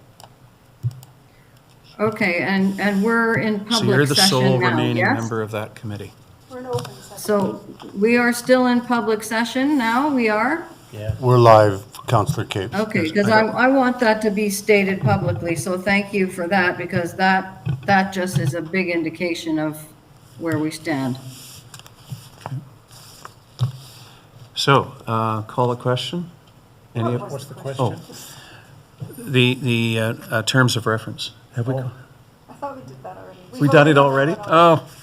I don't think that, you've got a mover and seconder. Yeah, and then he said all those in favor. and I Was it? wanted to put my hand up on the- Right, you did Okay. not call the vote because I interrupted you, I'm sorry. Oh, thank you for saving me there. So we did call the question, and I don't believe there's any opposed to it. No, not. So it passes. That I'm takes, opposed you're opposed to the climate action I'm in terms of opposed. reference? to establishing this committee and to this terms of reference. Okay, duly noted. Why? What the hell? 2026 Public Works Capital Budget. Could I Yes. interject? The process of selecting the committee members is outlined in the terms, and it involves a group or committee of council and staff to interview people or select them and advise council of the selection. And I suggest that we should set that up now because the process is going to move along fairly quickly. So the last time we did it, it was Melinda and myself and Fred Simpson. And we did the interviews. I don't know if it's council's wish that we recreate that group. I think it's fine. Sure, I'm fine with it, sure, I'm fine with it. As long as we get some applications for the rack. yeah. All right, so Melinda clarify and what you're suggesting, Mr. Mayor? I think it was an improvement over the previous process for naming members to the committee, that we had one-on-one interviews. Yes. Right. Yeah, we decided. No, I think that's a good process. It's a matter of deciding who's going to be on that committee. Well, why don't we, Well, if we have. It's kind of good, because we've got you and Fred on the committee, and we've got Elaine not wanting the committee, then it's a good thing to have John and I be on so that I think it's so. the spreading the brains. I think that's great. Well, I'm not sure that that's a good idea. You actually were not in favor of the committee, so bringing a person with a negative attitude towards it is probably not the most productive Well, thing. I think people are entitled to their private opinions on things, but I voted for it, Ralph. I'm a committee and community involvement. What I was objecting to in my comment, but not enough to make a change to your terms of reference, was that it would be preferable if there were Mono residents advising the Mono Council. That was my objection, which No, was no, not strong, just mentioned. Yes, no, I heard that, Linda, thanks for clarifying it. No, when we originally brought this up, you voted against having this committee at all, so I feel it's inappropriate for you to be selecting the committee. New information And if gets a I'm- person to change their mind. You said that earlier today. And if I might also add, this is money that is going to be paid out of Mono citizens' taxes, and I agree, they shouldn't be being paid out to committee members who are not part of our community. why don't we do the advertising and interviewing process and see what falls out from that? And then, obviously, council will then appoint whoever is recommended, or not appoint somebody who is recommended.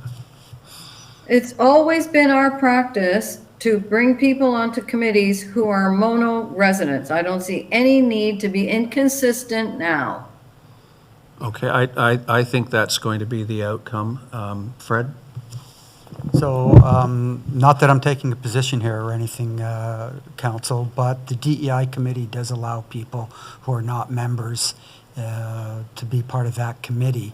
The preference goes to mono residents, but the requirement and need on the DEI committee to ensure that we have representation across a broad spectrum was recognized in those terms of reference, and that's what's recognized in these ones. That's all. Okay. I think we'll be able to find enough talented Mono people to fill the committee. That's my prediction. Well, I would hope so too, but the reason for including or allowing people from outside was to be sure that we had the good expertise, and if somebody is committed to the terms of reference and provide some expertise that we don't otherwise have, then I'd favor having them on the committee. I mean, why turn down a good person if they want to help? Okay. Well, let's see what happens through the advertising and interview process. Well, in the advertising, it'll have to be made clear that we either limit it to Mono people, or we could have people from outside of Mono. I think the advertising, we have to settle this issue, and I recognize the concerns of Melinda about this, but I think that I disagree with them. I think we can have somebody who's committed to the issues of the committee, and they bring a valuable intellectual and emotional experience to this, then we should have them.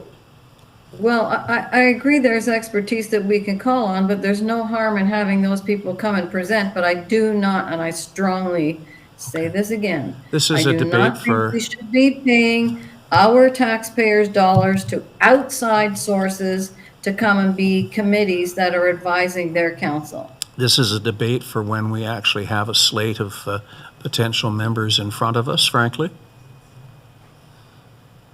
So let's get the ball rolling on recruitment. I'm sorry, I didn't understand your comment, Mayor.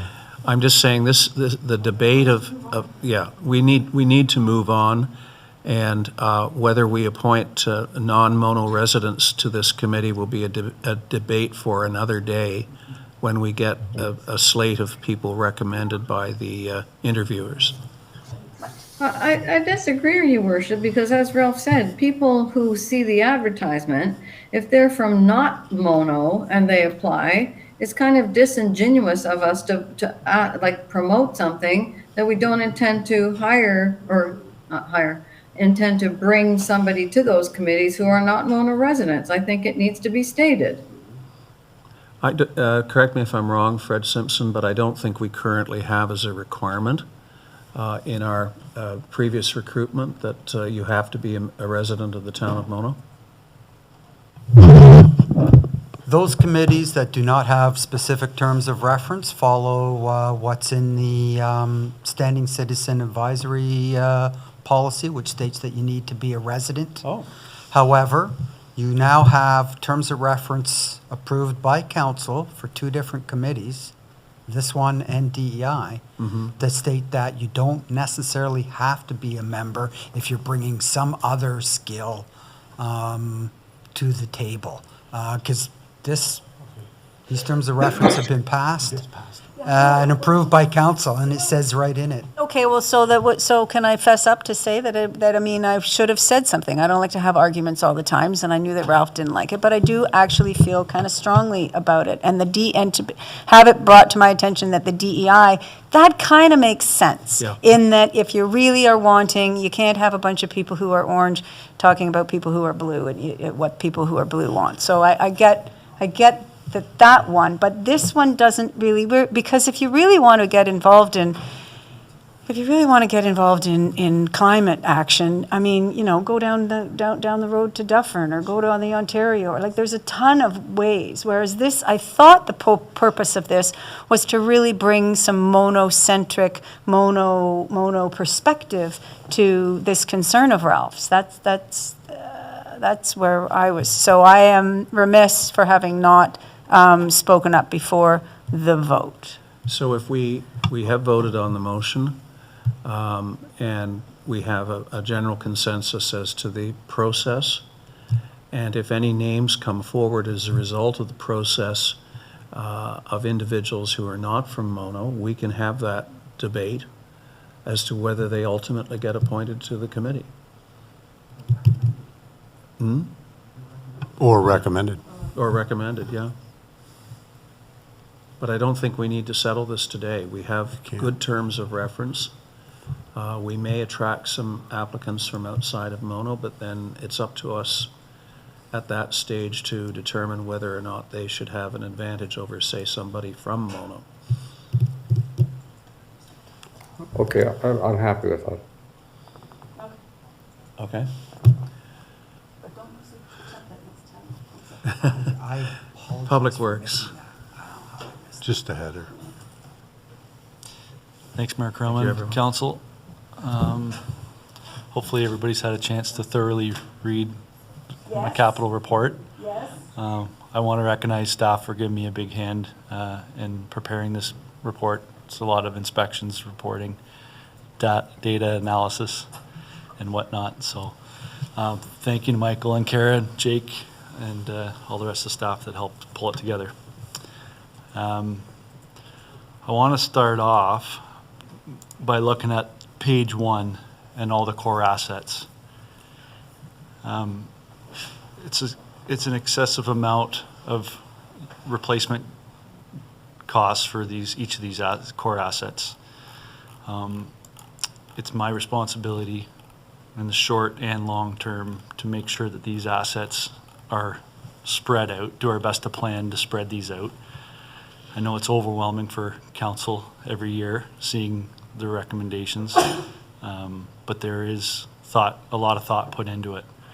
Like I said, for short and long term, we've been pretty lucky. I would say in the sense where a lot of the infrastructure is still fairly young. When I say young, within the 20 to 30 year mark, and is cresting that that point where I just don't want everything to all of a sudden come at the same time. So, and I want to eliminate the premature failure. I want to ensure that the initial investments of all this capital infrastructure is maximized so everything reaches their useful life. I don't want to reduce level of service, obviously, and I don't want everything, like I said, to fail all at the same time. So out of all those core assets, I would say that the roads are probably the most critical and the most, we're probably the farthest behind with roads. When I say behind, we're still in good shape. As council will recall, we did the road management plan last year. We were running about a 73, which is a good number, but those continue to deteriorate.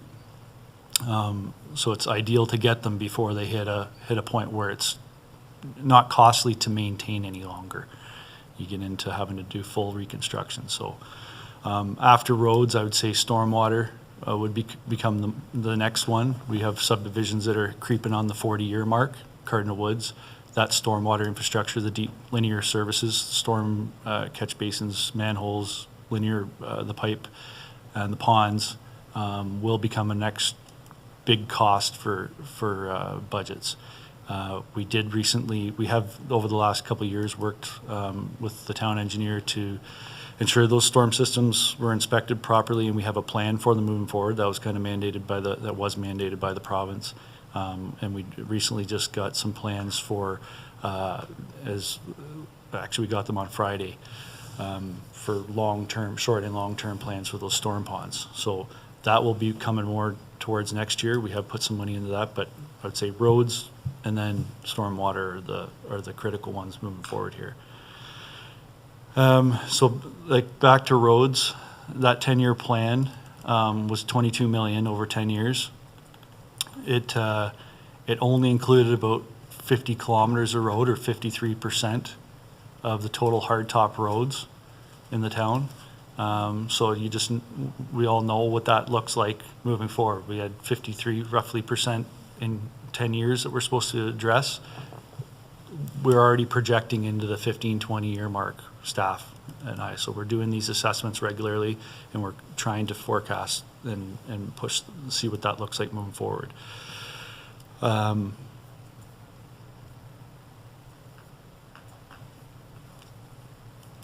happy to answer or go through every project individually if council wishes, but if you'd like to ask specific questions, Fred? I don't really have a specific question, Matt. I will say this, and I really mean it. It's a very good report, and I accept everything you've said. There's just a couple of things that are in the back of my mind. First of all, it's hard for me to make a final decision on how I feel about this $5.8 million until I see it in the context of the full budget. Okay. My second point, you and I privately have had this discussion, is I totally agree with your basic point that if we don't do the maintenance required on particularly a road at a certain amount of time, the cost in the future is even going to be higher. We might have to do a total reconstruction, which is double the cost of rehabilitation, okay? So I accept that point. I just would add the little qualifier that on some occasions, you can delay some of these projects by 1 year without really affecting those costs. My third and final point is simply, and I've had this thought before, we still always do have the option, I hate to say it, but we have the option of lowering the level of service if we don't have the money. I'll put that out there right now. I think it's a great report, and I'll make my final decision on whether I'm for you or against you when I see the numbers in the budget. Thanks, Matt. Yeah, thanks, Fred. I appreciate that. Public Works has tried to assess these things, and we haven't followed the road management plan exactly. We have tried to blend these things out as best we can to delay things and only do, like last year we did 5 side road, 1 road out of the 4 recommended. Yep. And so we only did the base. So this year we're doing hoping to do the top. And then we have the other 2 projects that were delayed, and then we're adding on. So we don't want to just go ahead exactly what they're recommending.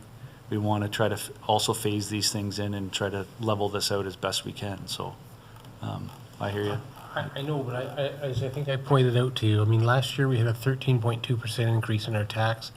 This year, I don't know what the percent's going to be. Les maybe starts to have a feel for it. But in the meantime, nipping at the back of our heels, we have the county budget, which even at a status quo situation is going to be 6 to 9% increase. They're short $2.5 million right now just for a status quo budget. Same number of employees, same level of service, same everything, and they don't have the money. So it comes down to, in my mind, to a question of how much can our taxpayers afford? And if we can't afford it, then we may just have to reduce what we expect from municipal governments.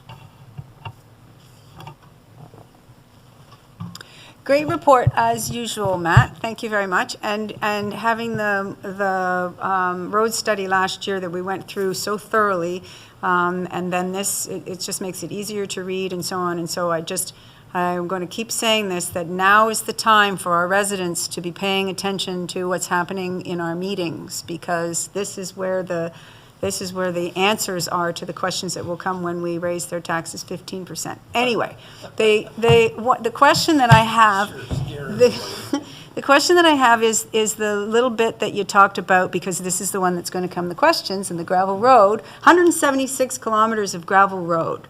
I mean, everybody needs to know that that's a big deal, and that our gravel roads are so good. You did this geotechnical report. Can you, at the bottom line of it, it's highly likely that these factors also apply to most of the towns. It doesn't sound good. Not our work that's being done on maintaining our roads, the conversation about what is actually happening underneath our roads that is kind of out of our control, kind of like climate change. Great that we did it, but what's really what's the problem? Or the solution? Both. Thanks, Councillor Davey.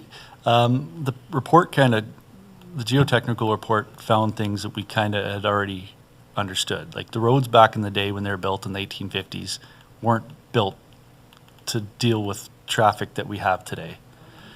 So they're unstable materials. It depends where, what part of the municipality that you're in.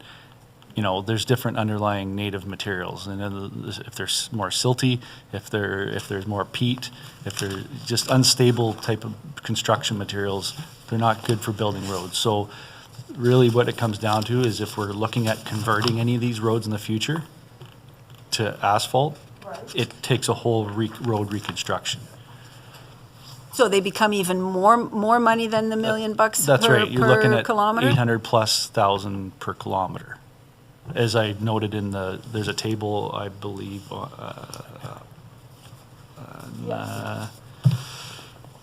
sorry. 800,000 per kilometer. Yeah, so page 19 kind of gives an approximate cost per kilometer for replacement, reconstruction, rehab, resurfacing, and routine and preventative maintenance.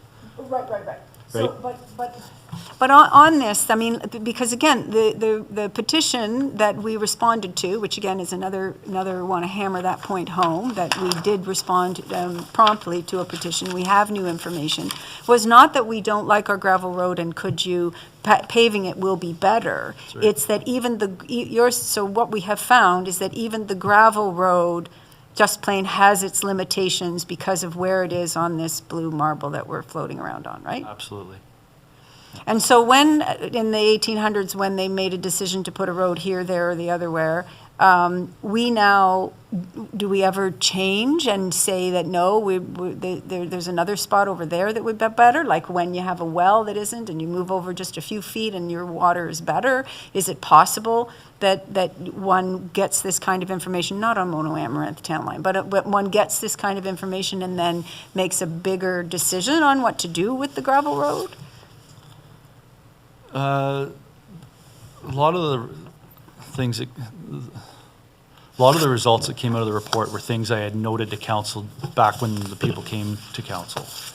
We have an approach for improved drainage, better ditching, removing shoulders, keeping the crown on the road, using different materials. So we kind of already knew those things and we were phasing towards that. And we've been doing it over the years, but we kind of switched operations based on the way that the climate has been over the last 10 years. We've had a lot more significant thaws in the wintertime. We can't ice blade roads like we used to and just keep a solid frozen road.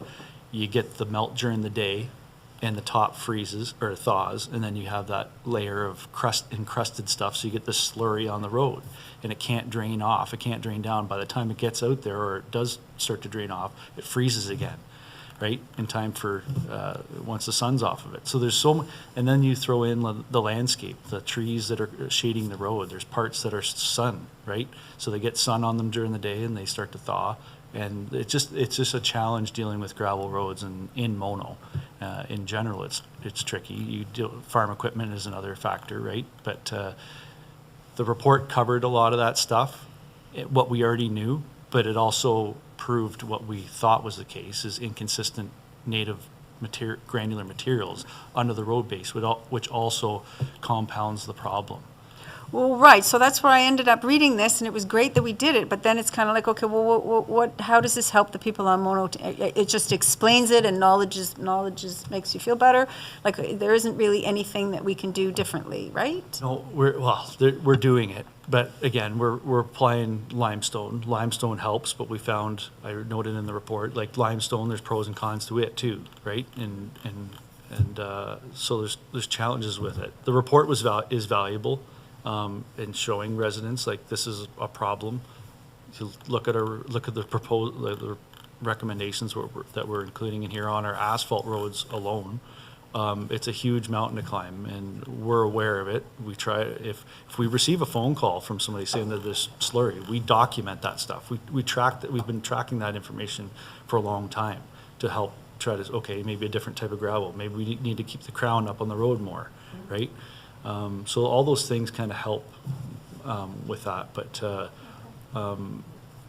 geotechnical reports generally give you an idea what the underlying granulars are, and if they're complicating the surface of the road, it's just one part of it.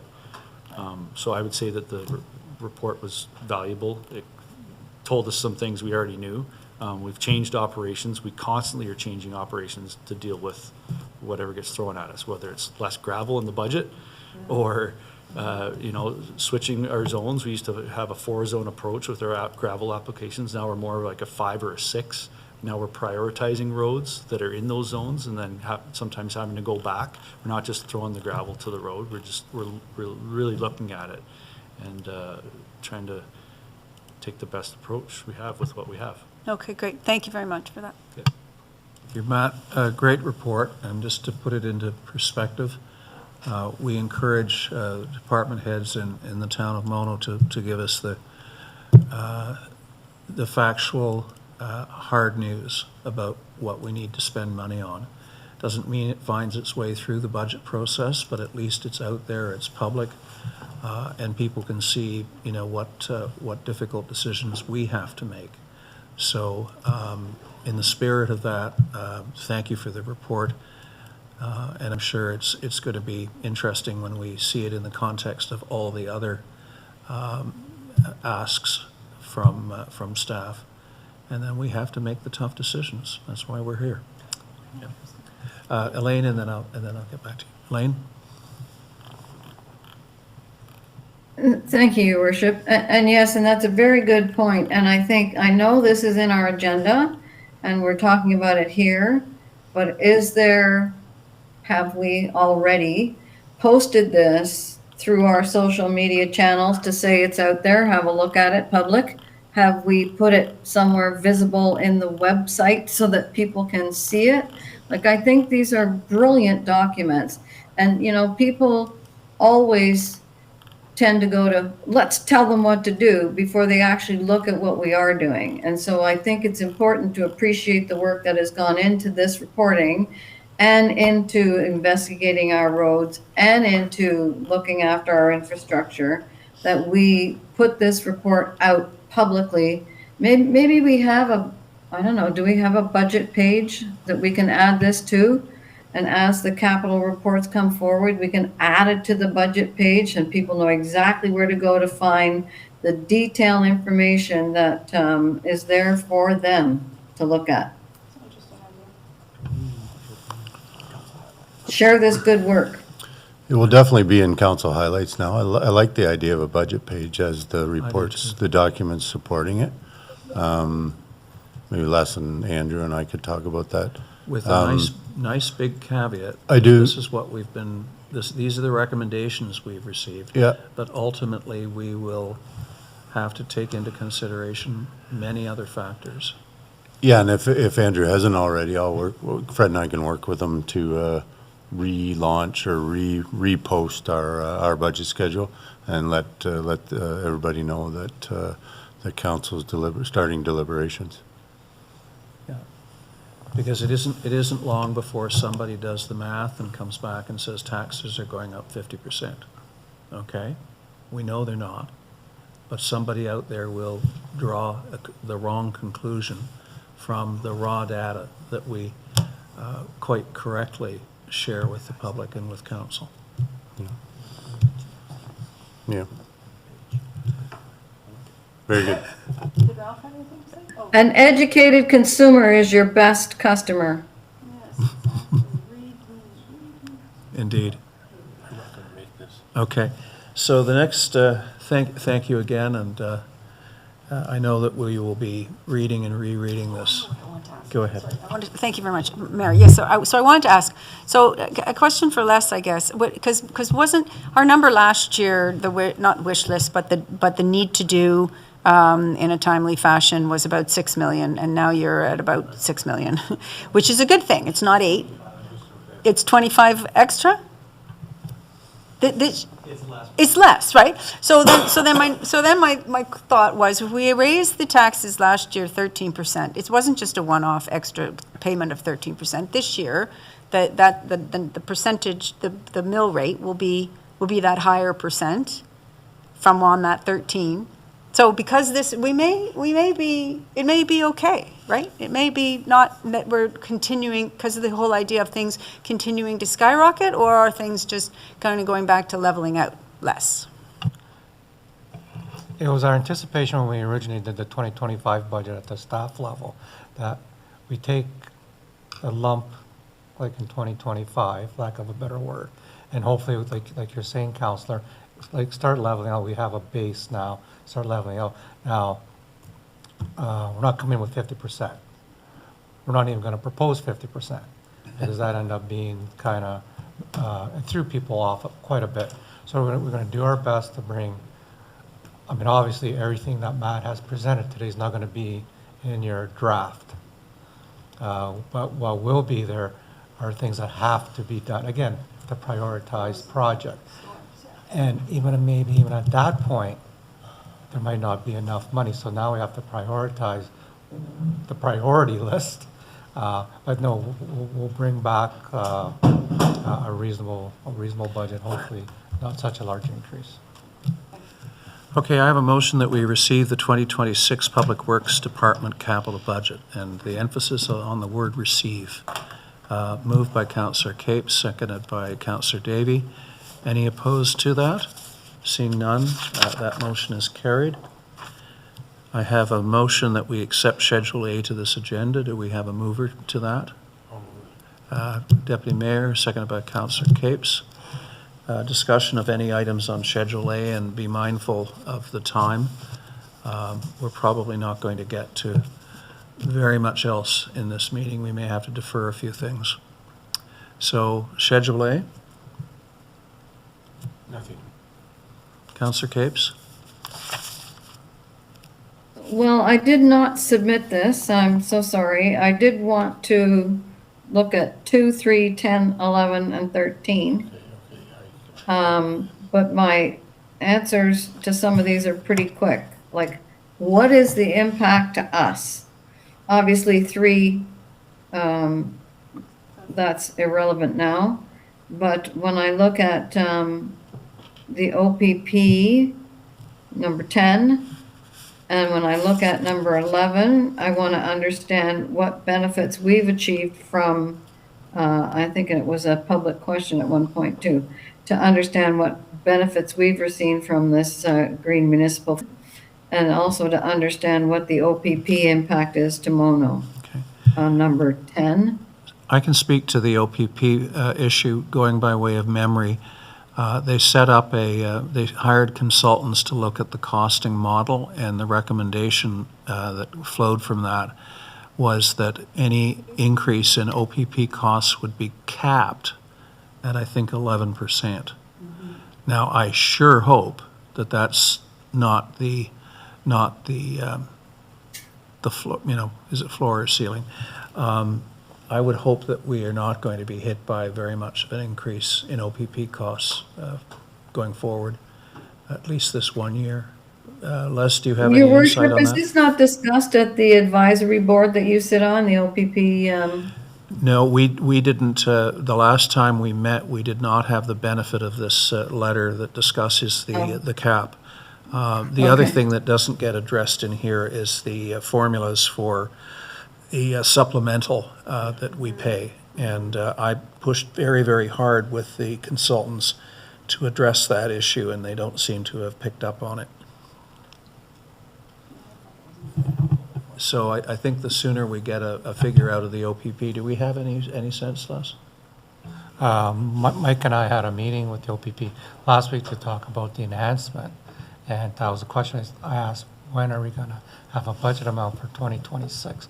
And I was just told they're working on it, hopefully by the end of the month, but it does not address any changes that we may have in our contract. Yeah. They're going with the status quo cost of the 1.25. Yeah. But that may not be filled the way they're being filled right now. Remember, the 20% plus increase of last year was directly attributable to a new collective agreement. And we don't have that. Right. We don't have that issue this year. Much like our salary review. And so, number 2, I just want to say that we thank you for your letter, and that being answered offers the due diligence to those citizens who were concerned about the OAS not filing and all of that, and them being in a standing which allows them to still be tax exempt. Also, the Dufferin County agricultural motion, number 13. I was at the county council meeting when this was put forward, and I supported it there. And I would like to offer that we support this motion because this is where our roots are in agriculture. And we need to be part of the support for our agricultural community. So I would like to do a motion of support, the simple one. Is that agreeable to council? Yeah, That we support that? Yeah. So Fred, can we note that we are supporting that? If I may suggest a resolution that can be moved and seconded, that Council for the Town of Mono supports and endorses the resolution passed by the County of Dufferin, calling on all levels of government to increase consultation with the agricultural industry. Thank you. And I so move. Thank you very much, Fred. Seconded by Councillor Davy. Any opposed? Motion is carried. I would like to have another opportunity to write to the Minister of Agriculture. I don't think the issue of the tax-free status of an agricultural society has been properly addressed here. Okay, well, thank you for that. I don't expect any outcome, but Yeah, I was happy that he responded, but the response was a little just lacking. less than, yeah. Lackluster? Are those your items, Elaine? Yes, thank you very much. Thank you. And Melinda? I just had a one on, we've got two resolutions, and I read these the other day and left my notes at home. We have two resolutions on the speed thing, 17 and 18, and I think that I was liking the one from ESSA, which was a very full, all the angles looking at the argument to keep the cameras, as opposed to the other one, which was just kind of a, admonishing them versus, so I would like to endorse a simple endorsement of theirs, particularly because our stuff now is in limbo. And having received one of these tickets, I can say that when you get one, you do feel it's a cash grab, I gotta say. I was only a few kilometers over. I was speeding. I'm not saying that even being Define over is few. okay. Well, it's a funny thing, the car just goes really fast that's these what I days. thought. So I was 54 in a 40. So that's not a. So that's Oh, me. that's way But in my over. feelings, 50's not that fast. But for the people who that is their community safety zone, my going by at 54 is fast, and I shouldn't be doing that. So I now will not do that. But it was also a $95 ticket. And I kind of wonder, Well, it's because the province treats it like a community safety zones and fines double, and the fines double. So which is nuts. So this argument about it being a cash grab versus that it's a deterrent, I'm not going to do it again. I've driven past that camera a number of times, and I'm going 30 now. Like, no, I'm not. Nobody's going to get me again. But the idea of where the money goes and how the money. I mean, it's very important that when we get this going, and I know that we've said that we're going to do it and so on, but that Forever and all of the municipalities really use what money they do get, because of course the business that gave you the cameras and is monitoring it and doing everything is getting the lion's share of the money. You can't say that's not true. But what money that we do get as municipalities, I hope that it will go towards really making things better on many fronts. So I don't want it banned. So supporting this letter from ESSA, could we do that, please? I'd love to second that. Okay, great. I had actually prepared one in case this came up. I can't hear. Sorry, I had prepared one in case this came up for middling, because it was a resolution. Right.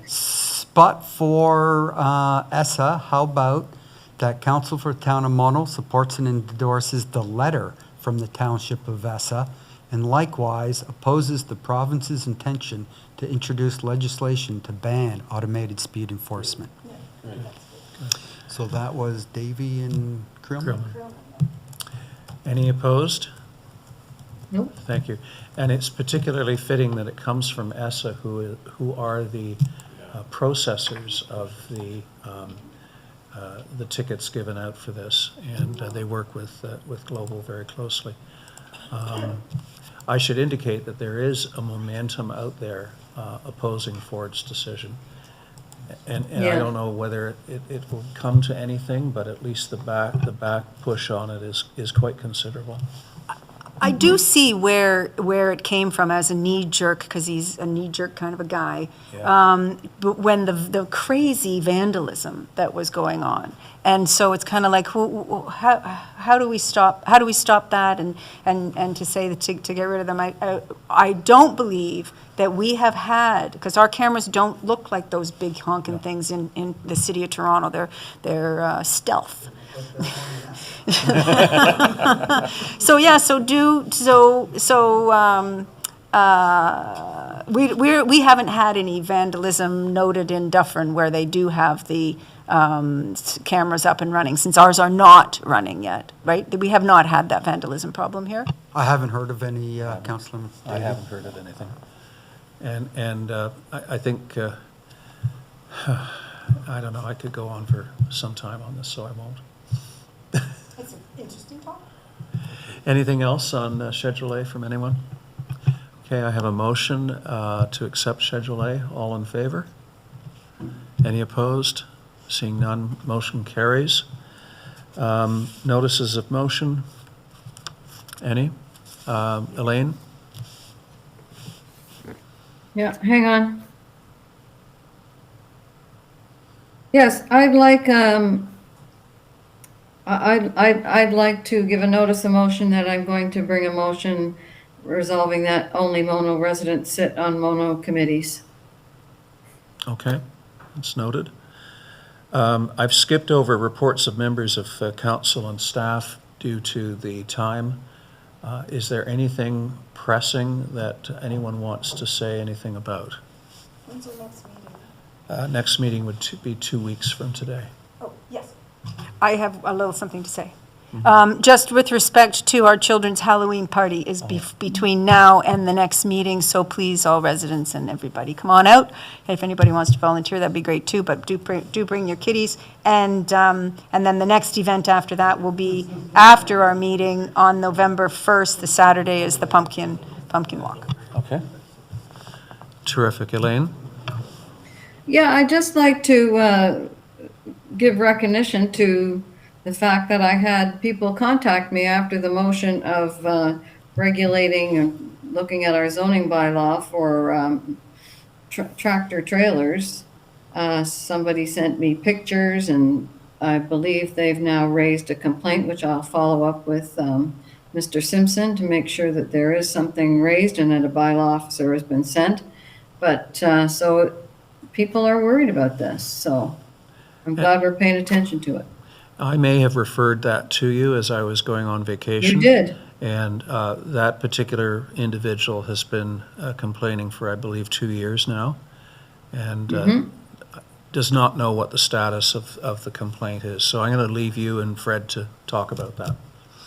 Yes, thank you, because I know there was phone calls and things like that, and I said, did you go online and fill out the complaint and request for a bylaw officer to investigate?